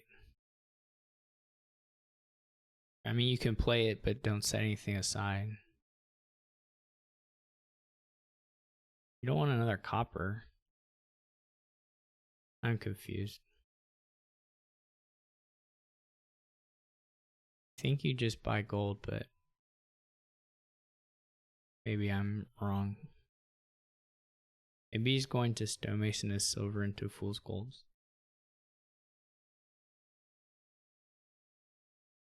I just feel like I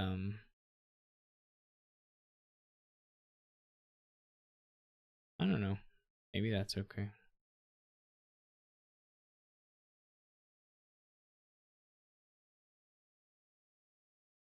Pretty weird looking decks.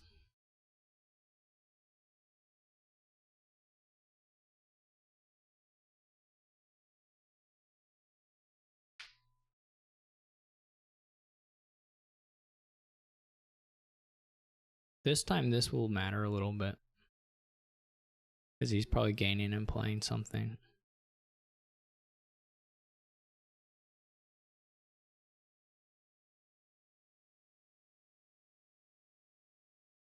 Unless I've totally missed what Mario's gonna do.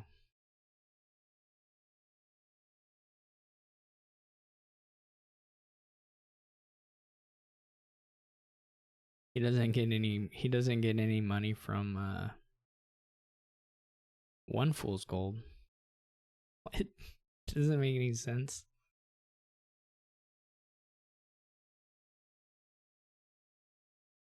You just wanted to empty the lackeys, but you could have. Okay. I don't know. Yeah, then this happened. It was funny when he bounty hunted the lackeys. He didn't get money because of the invest. Well, the pirate ships are golds now. I mean, if the pirate ships get to +4 and Mario has done nothing, kind of like Titan Drake's chances.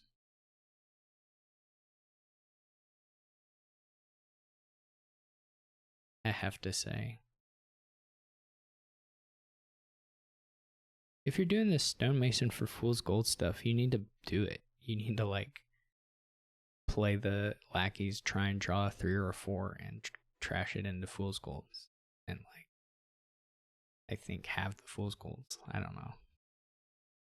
This, I mean, what is this lining up to do?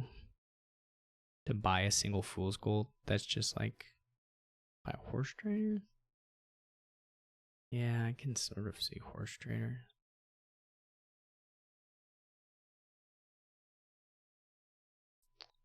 This sequence is quite odd.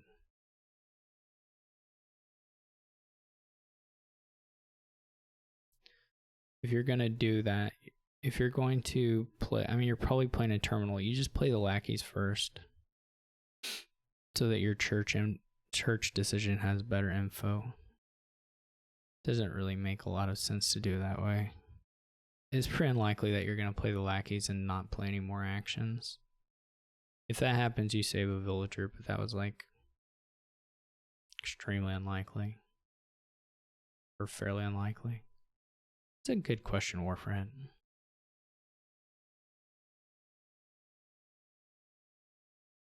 It's real interesting stuff though.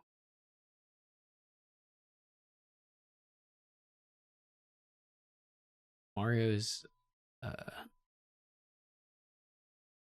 going for he got the Fool's Golds and then he never a single time played them together. Now Mario is just going for Lord knows. I don't even know. I really like Titan Drake's chances at this point. Mario can't actually get provinces. I guess Mario could try to get duchies. That's gonna lose to a promising, I think. Titan Drake needs to know that that he can buy golds himself, and then two, that like the pirate ships at some point is like you're not gonna hit with the attack. You might as well take the money and buy gold.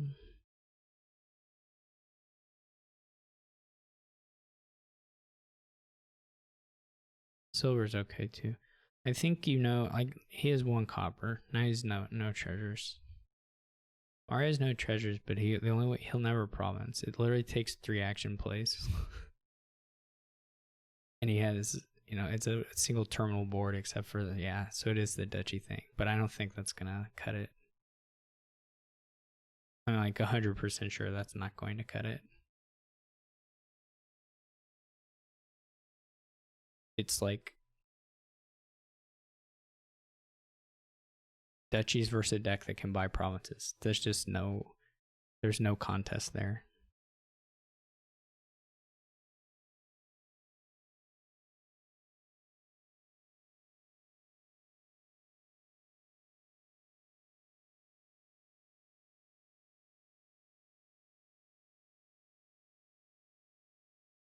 He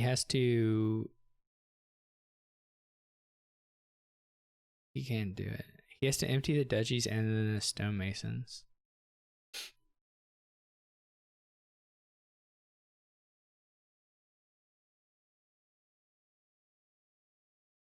He can buy a province this turn if they want.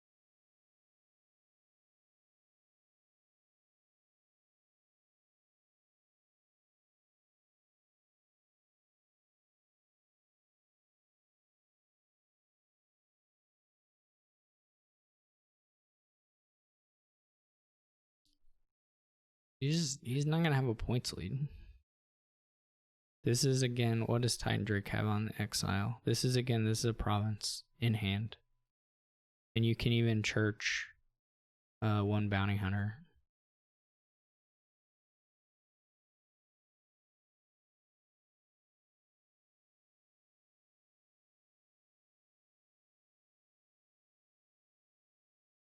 The bounty hunter will find one of the bounty hunters will find a province, and that's another province buy.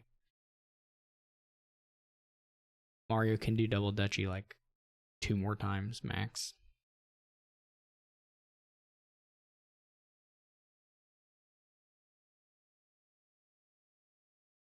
He'll be hopelessly behind in points.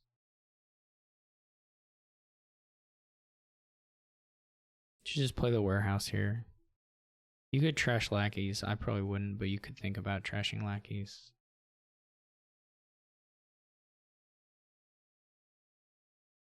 Here you get to bounty hunter.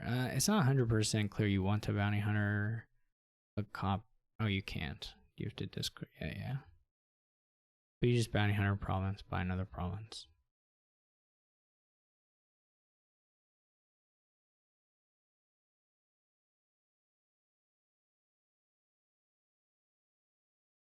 Like Titan Drake is gonna miss province at some point, but it'll take a little while. And whenever they miss it, they can just buy a duchy. Or buy another pirate ship or something.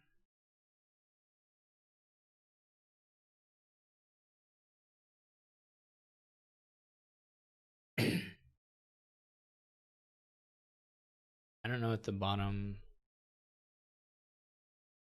sets of car. I don't know if there's another copper down in here or not. Potentially Titan Drake could have a little bit of sadness this turn. They'll probably get to province still by playing the lackeys, but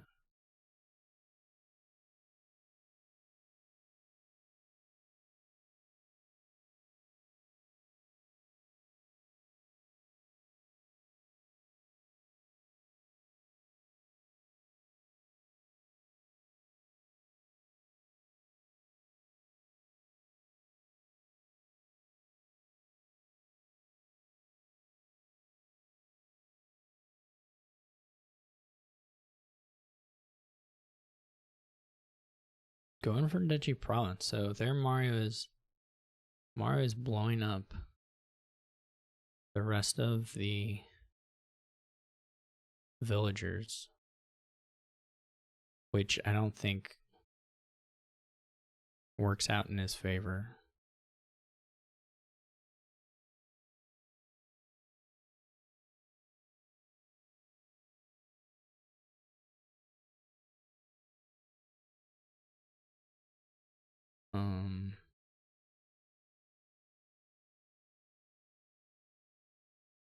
That was a bit of a weird order because there's some. It's probably reasonable, but there are some hands where you could have gotten province. I mean, you got province anyway, but some draws where you could have got province by saving the bounty hunter play tap post lackeys.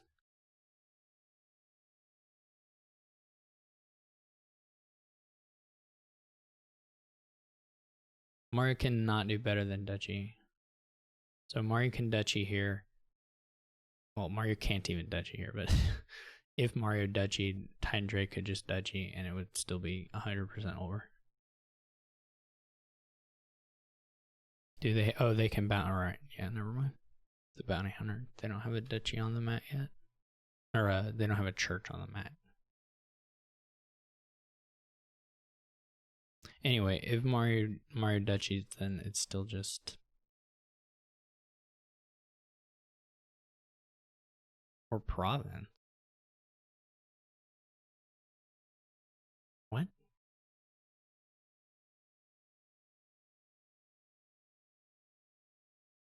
Oh, or province is not exiled. Okay, gotcha. I meant by province. Okay, I follow now.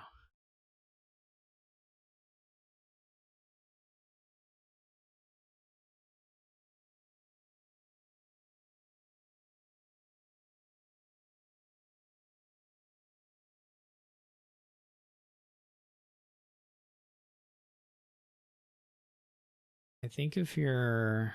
So now he's like what? Stonemasoning things into estates.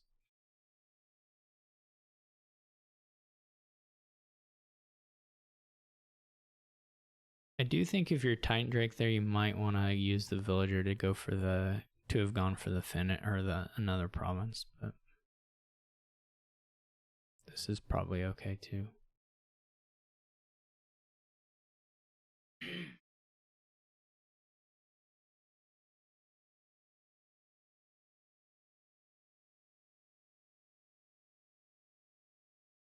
They exiled a stonemason, which is very weird. I thought that was like maybe they could. Yeah, gold.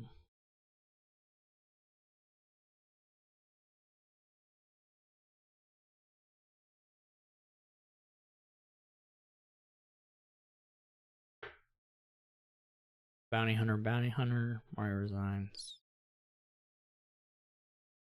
Okay, so that was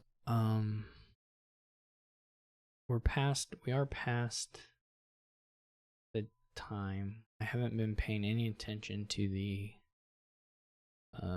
playoff situation, but it does look like Shanahan has surged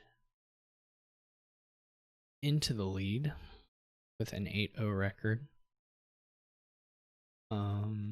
I don't know if there are any outstanding results from the I guess we can just check on those players, see if they're playing. Shanahan's spectating something, Sirix is spectating something.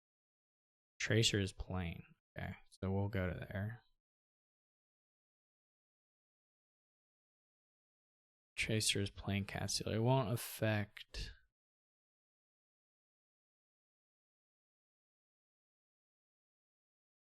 I don't know if Fire on Ice is playing somebody at the moment or not, but this could affect seeding if Fire on Ice is playing, but otherwise it can't. I'm gonna be right back.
Okay, so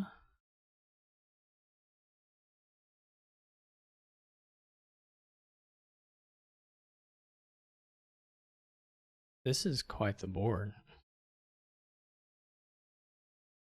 Somebody's doing. Some of them's doing priest stuff. The current standings are Shanahan, Cyrix, Tracer, Fire on Ice, and then you, Titan Drake.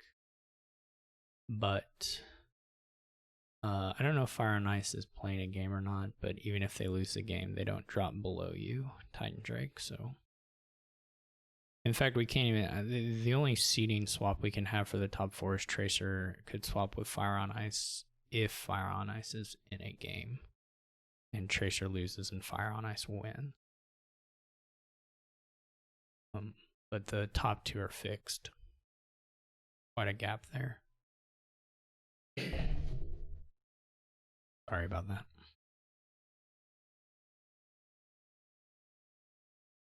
Sometimes it happens.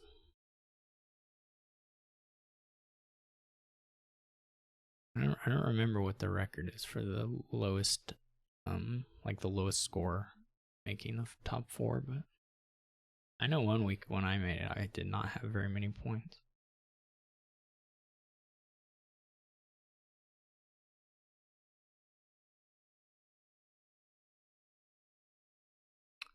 That's true. Yeah, you should definitely extra style points. I'm not sure it should have happened, but it did happen, so.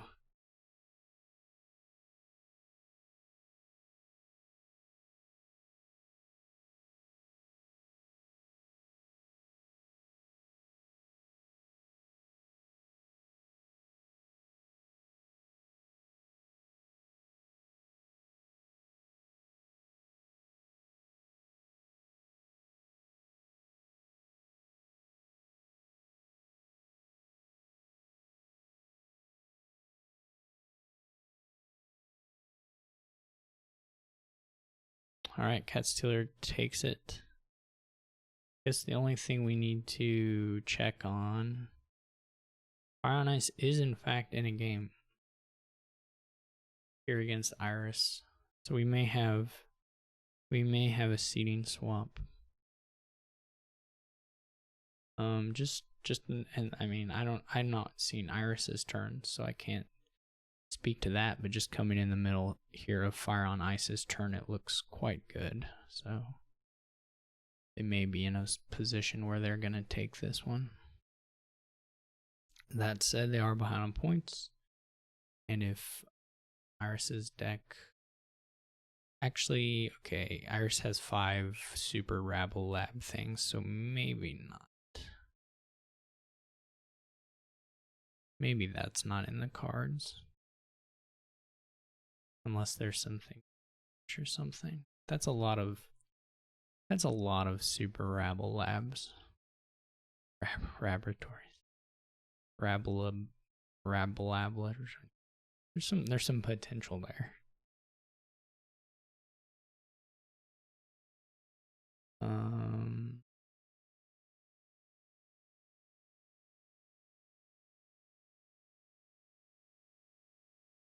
Okay, so I take back whatever I said about Fire on Ice having a chance of winning this game. He should have no chances of winning this game. Assuming Iris sort of cleans it up from this position. Because he's, you know, he's gonna go up, can get to his third provinces here. I guess the only thing for Iris is that he doesn't have an Enchantress down. He doesn't have alternating Enchantresses, so they may feel like, I don't know why they play the research, like you really don't want to play the research.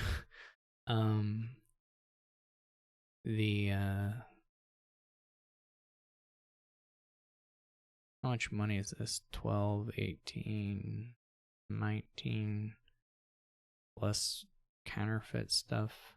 You can double you don't even have to trash treasures, and you can like double and put a rabble on top, which is like pretty good. I would trash the pouch. You don't need this many buys. You have like a billion buys. I would probably trash the pouch, but yeah, I think you do top deck one rabble and then double province. You could even pick up another tracker if you wanted to. You have way overdraw still.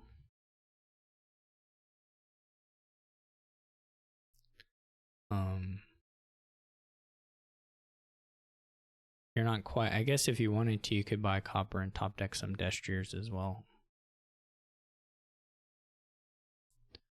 You can afford to do a lot of different things since you just have oh yeah, they're completely lost.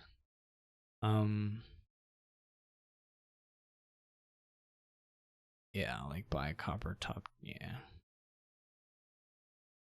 I mean, if Iris does counterfeit stuff, they can quad province on their next turn.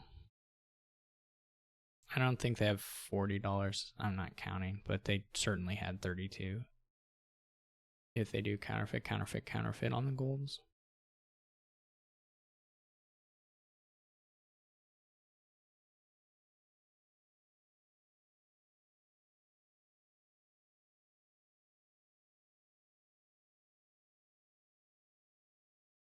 Oh, I didn't pin the message. That was my bad.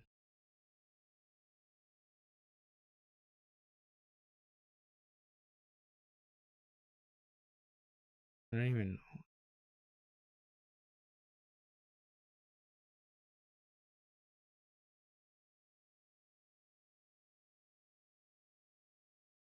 Was there...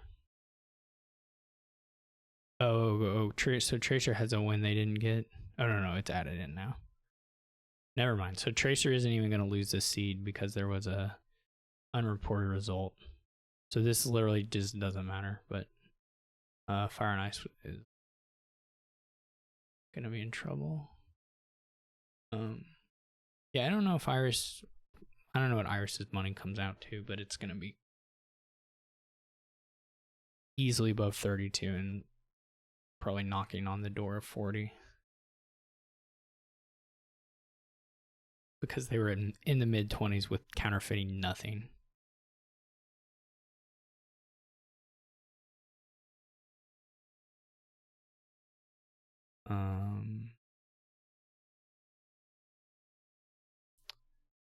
I'm not sure. I'm not really sure, Titan Drake, if there's even a line that's like worth...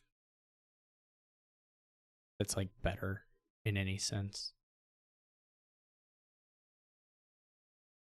Anyway, you just click the action cards and... I mean, I guess you could still whiff, but really hard.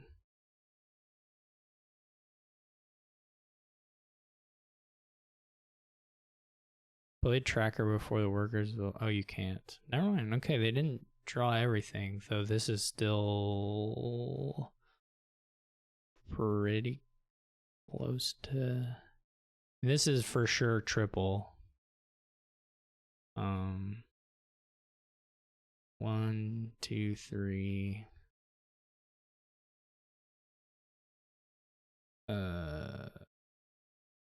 Team.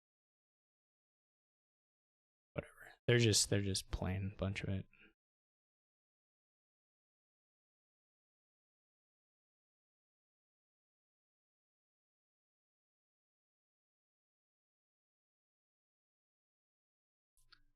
Yeah.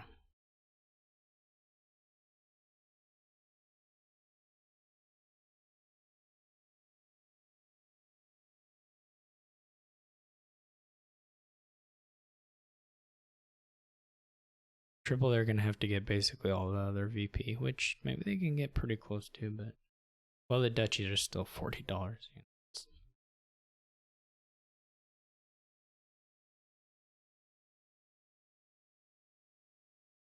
It's probably worth top decking Destures.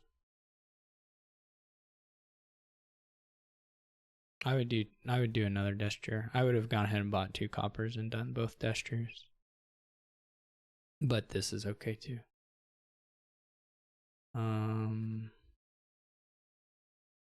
So 30 points is like all duchies and province. But you need an estate too. So you need $50.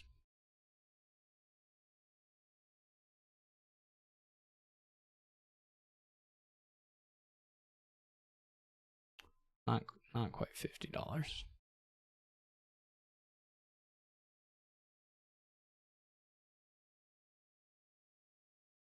All right, this looked like a pretty fun board. Maybe not if you fall behind, but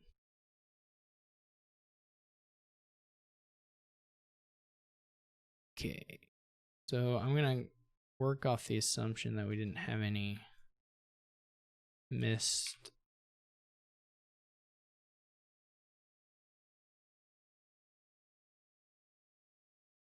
results.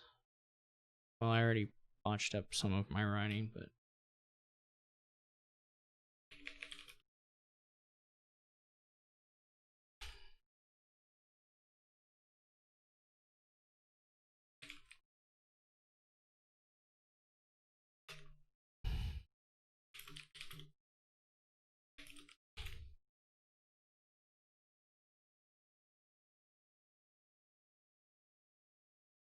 all right. So we have a playoffs. We'll just see who. I imagine Tracer and Cyrix will be a little quicker on the starting, but maybe not. I don't know. They're here anyway.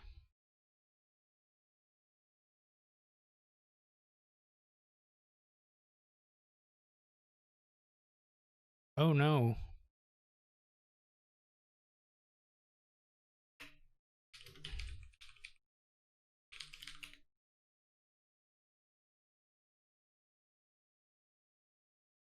Iris is actually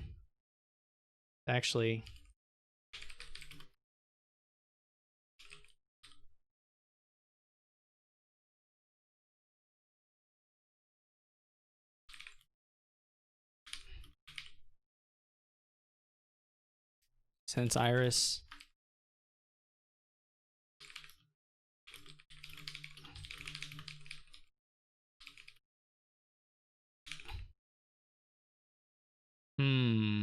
did they start yet? Does anyone want to go prevent disaster? They probably already started. Okay, they didn't start. I missed that Iris was close enough that gave them the head-to-head.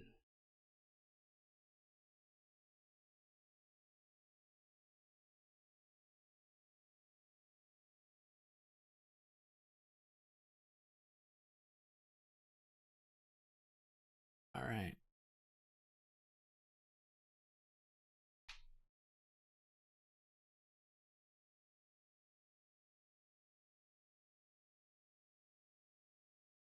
Well, at least we caught it.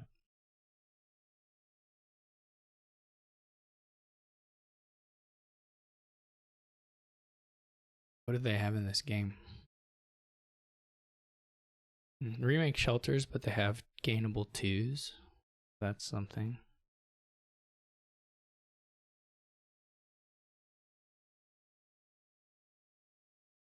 Owl and port is a pretty nice little synergy there. You kind of buy the ports or getting 2 pieces that you need at once.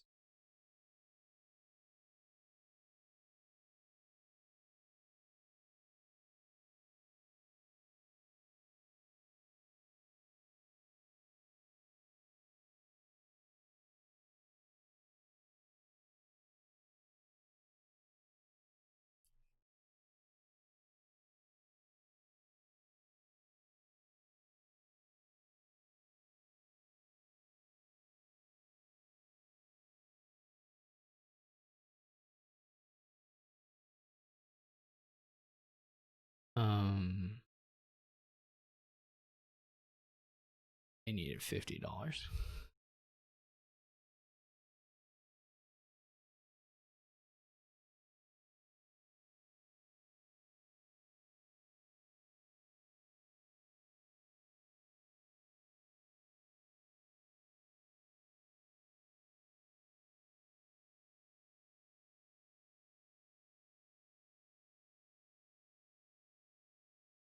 It's kind of a hard sell for me that someone bought an embassy here. Like, can you just do owl stuff? Maybe you need one embassy to do. Maybe you play it after an owl is kind of pick up some things. Don't know. Tracer now has, I think, a lot of ports. I think a very high number of ports. I'm just basing that on like this hand. It's my that's my hypothesis.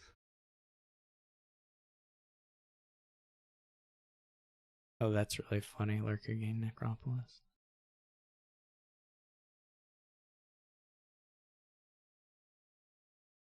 I guess the payload is kind of crappy here.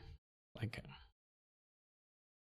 I'm not exactly sure what you do or what you're aimed for, but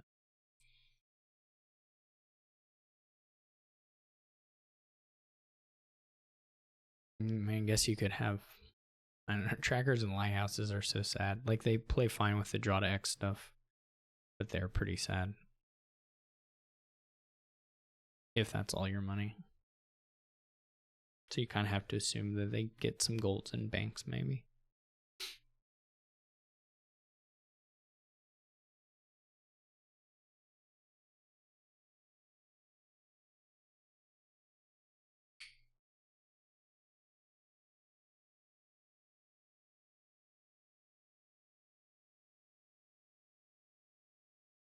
I mean, yeah, we know about the draw to X. Yeah, but like, you play a bunch of lighthouses. That's just so underwhelming.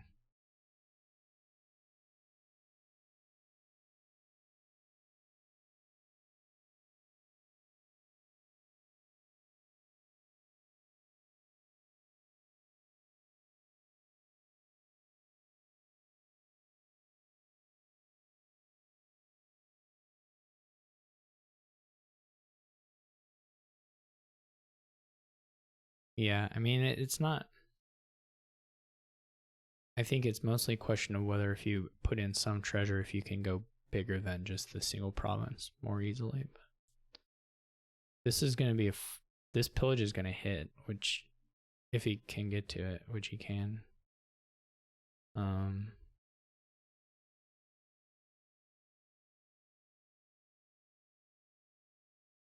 No, didn't. Wait. Oh, the pillage. Wait, they just never. I'm confused. Oh, lighthouse. Thank you, Truffles. The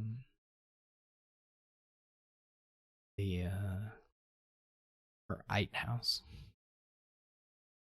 as the case may be.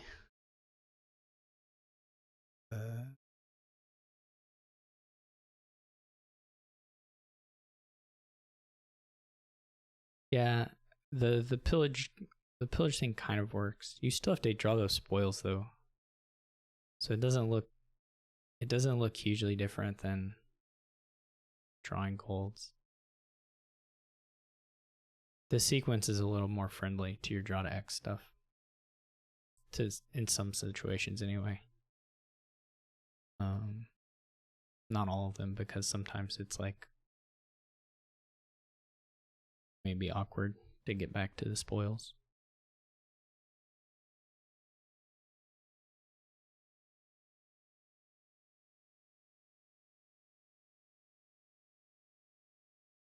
Oh, Tracer doesn't have, yeah, but Tracer has so many ports it doesn't matter.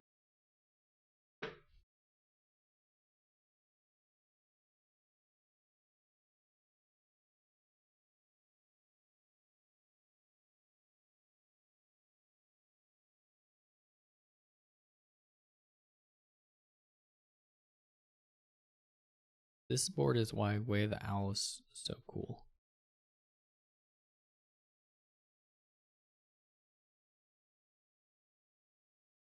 Sigmatic's in here just for the company. I never understand when people are sitting in voice chat and they're deafened. He's just hanging out.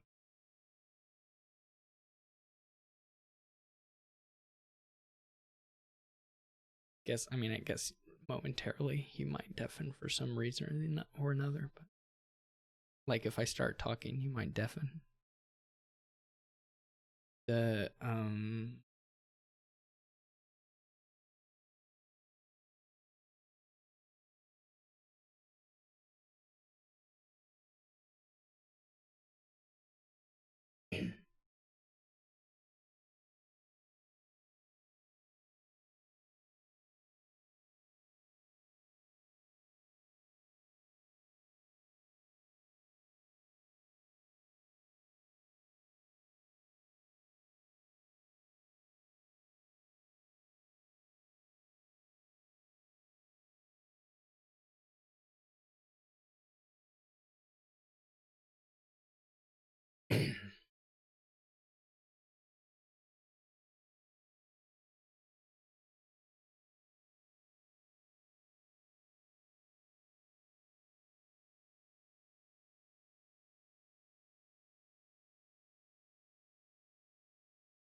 what'll be fun is when they get to the point where you're wanting to do duchies for your remake stuff. That could be funny. That could turn ugly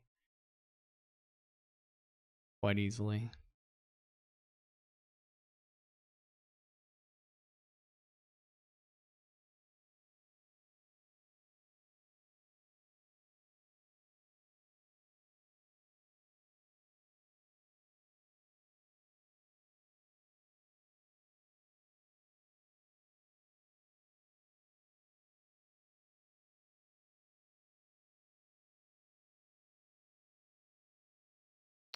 They're not behind on greening initiative anymore.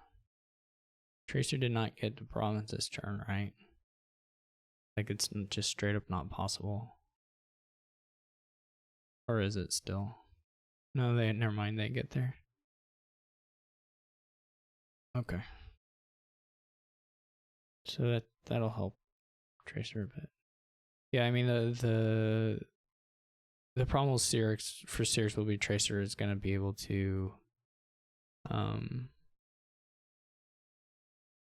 pile out, basically, at some point. Searx doesn't even hit province here, so a desperation, yeah. Got a desperation.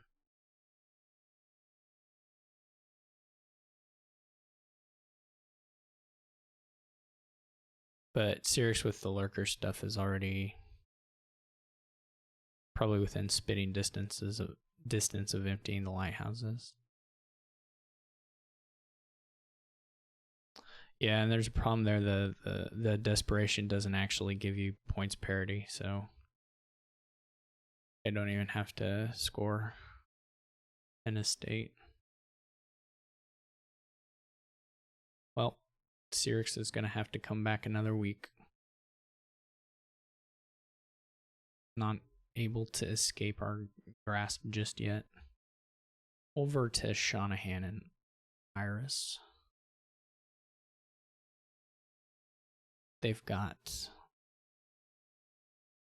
no villages, but some non-terminal draw and some non-terminal thinning on top of some other regular or some terminal thinning as well.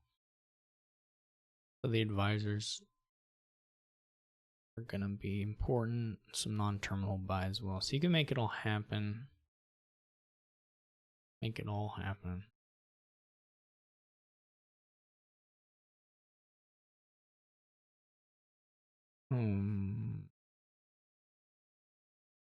I don't know what Iris's last card is. That would be probably pretty important for the pawn question, but just goes with action buy, which looks good to me.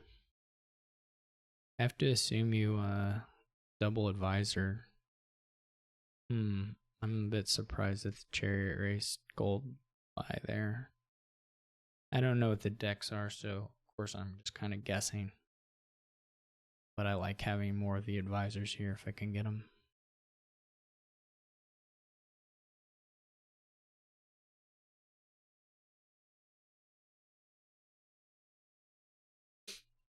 Tracer going for X6 this week. Incredible. A living legend.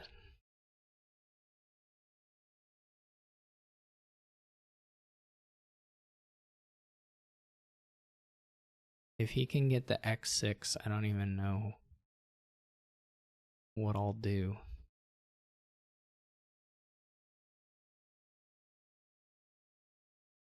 Makes Dan Brooks look like a joke.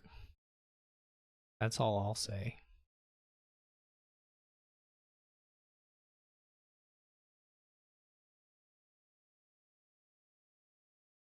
Trying to get Dan. I just need something to get Dan to come back. What happened to Steph? Steph played, then Steph stopped playing.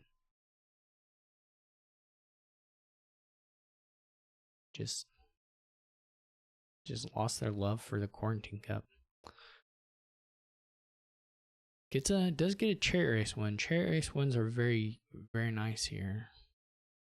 No doubt about that.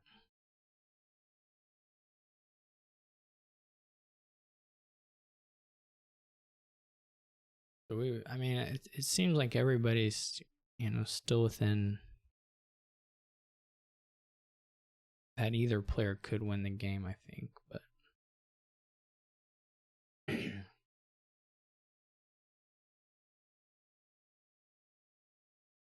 you wanna give them the gold for sure. Good advisoring.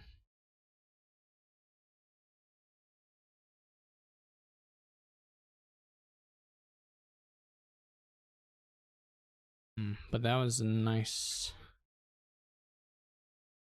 I mean, the problem, I guess, Shanahan's deck is essentially golden, so it's gonna be a little hard to do catch up here unless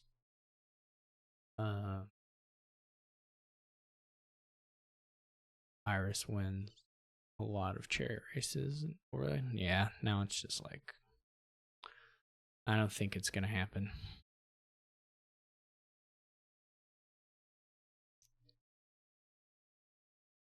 Shanahan's deck's gonna be too consistent at this point. And even though Iris will be able to buy the province, it's just the points are behind and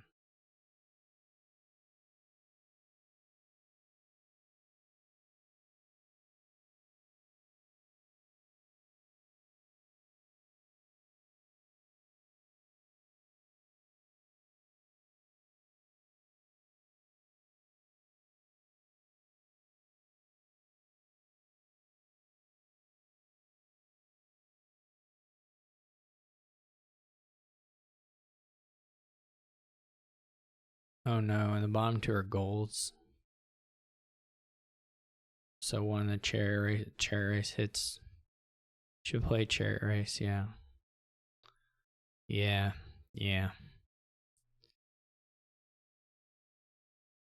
It just doesn't work. Or just there's no coming back from this kind of deck situation. Do you even get an advice? You can even do Province Advisor here for even a little bit more consistent.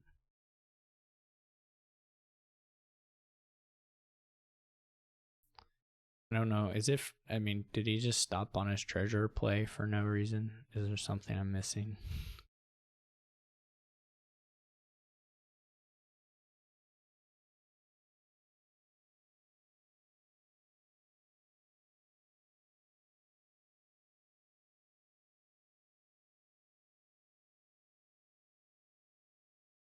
But why would you take a copper? What? Is there a world where does double catch if the Chariot Races all hit? Does it even catch? I'm assuming no, but I didn't count it out, so maybe Shanahan counted it out and double caught if all the Chariot Races hit.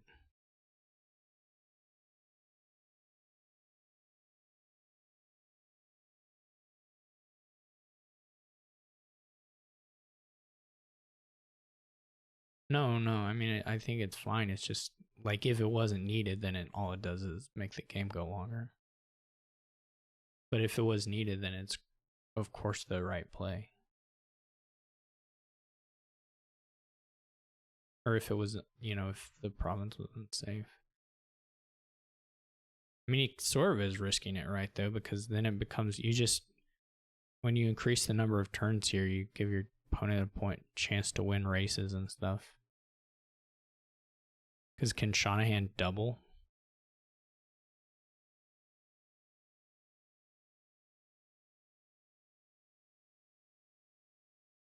If he can double, then okay. Of course you can double, I guess. If you shouldn't play the last Chariot Race, though, that's wrong.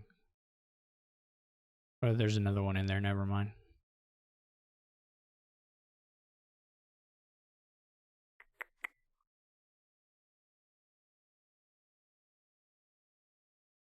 Yeah, okay, this is just double.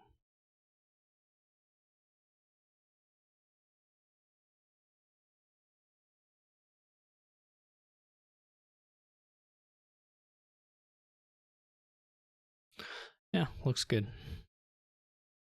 Alright, so we got Tracer versus Shanahan with Shanahan going first.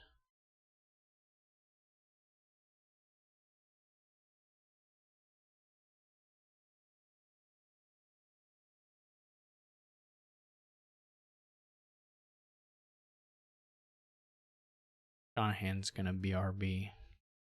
I don't know what board or which table we're gonna end up in. You never know if people know about the player order thing and then just how it's all gonna pan out. It's a true mystery that we just won't. There's a chance here. Tracer joins. Okay, we're gonna find out. I don't remember if Shanahan has been put to this test in the past.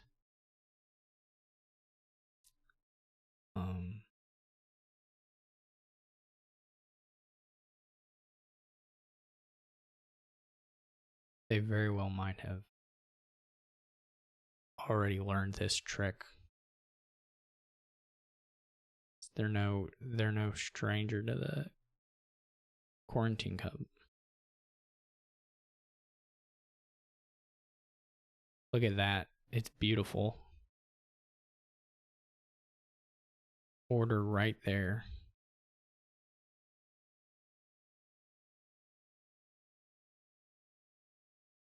Maybe Tracer was host.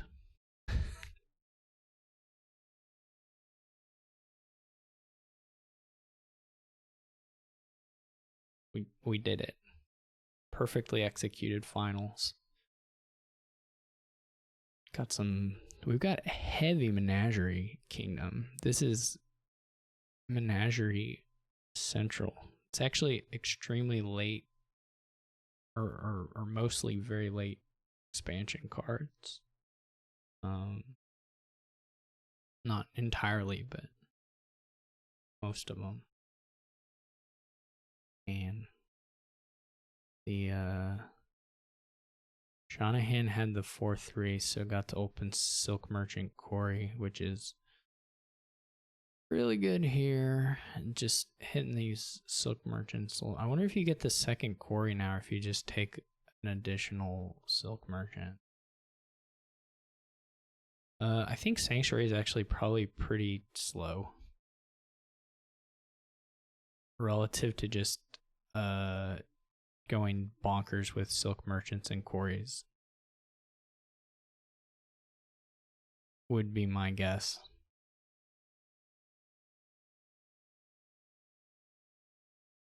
Not that you maybe never get it, but I think it would be a while before you're really thinking about the Sanctuary that hard. I guess I would say I think you would be waiting until the Silk Merchants are gone before thinking about a Sanctuary. The Quarry and Hostelry stuff is going to be so nice. Yeah. I think you probably do spend a coffer for a forum.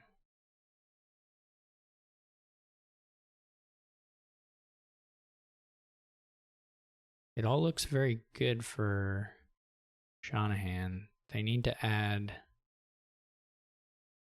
If they can draw a second core, yeah, they need to. No. Don't play all coppers. Don't do that. Take some of those back. Take some of those coppers back. Don't play all those coppers.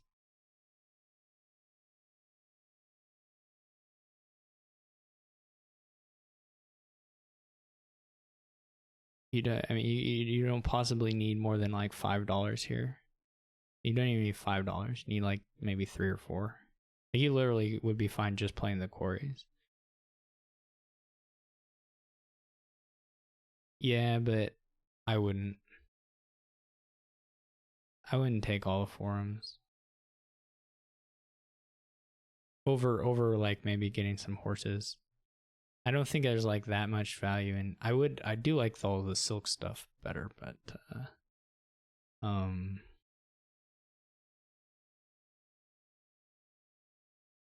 I think I want at least one hostelry here, which just to me implies you're not going to play literally all the coppers.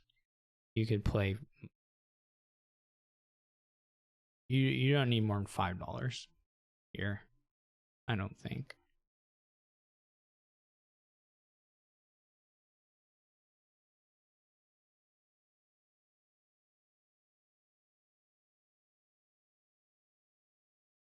Yeah, absolutely. You're too low on villagers to not get any hostelries here, and so you don't want to play all the coppers.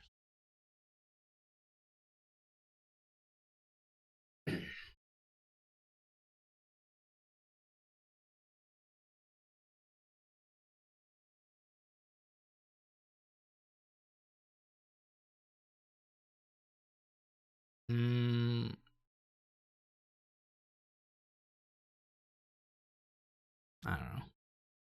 I don't think taking all the forums is clearly better than some number of horses.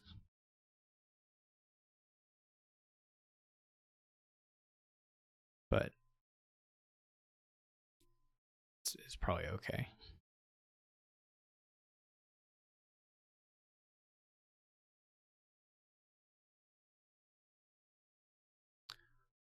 Shanahan.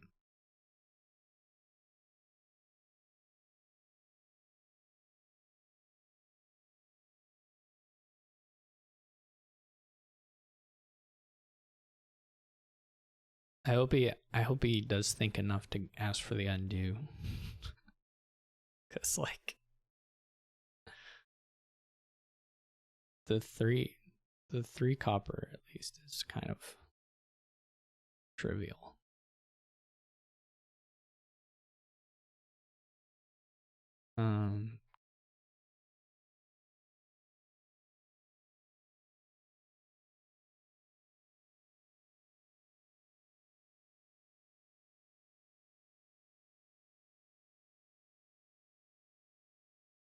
mean, you're not going to have enough actions to get the buys, no.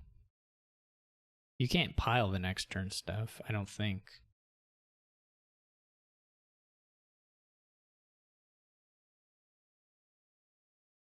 Oh, Death Cart. Yeah, yeah. Yeah, I guess you can just do it that way. Yeah. If you empty the Silk Merchants, absolutely you can buy the Death Cards. And have enough for double Province, probably. Or Province Duchy and empty Death Cards, something like that. I guess the only thing he's checking is like, I don't even know. Yeah. I think I didn't see Death Card at all.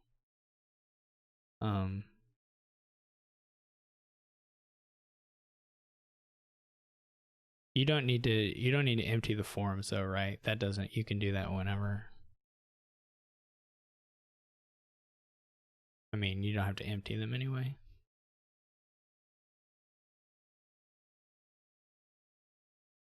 But you could.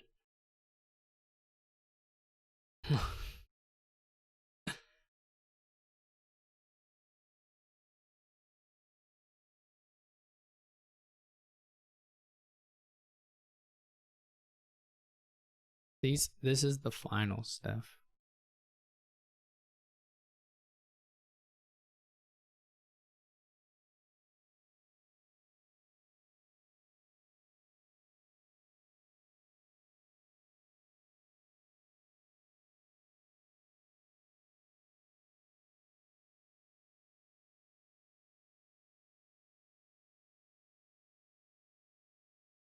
Tracer has resigned. He didn't get the X6. He's still mortal. Shanahan picks up the X2, I believe. That's very nice. All right, that was a high powered board. Certainly 4-3. First player looks. Oh, Tracer, you don't write that. Don't write that, Tracer. Anyway.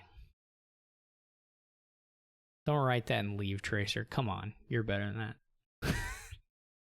Anyway,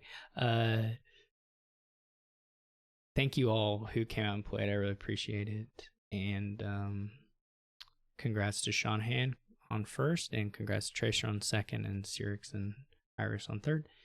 And I hope you all can make it out next week for another Quarantine Cup. Take care. See y'all later.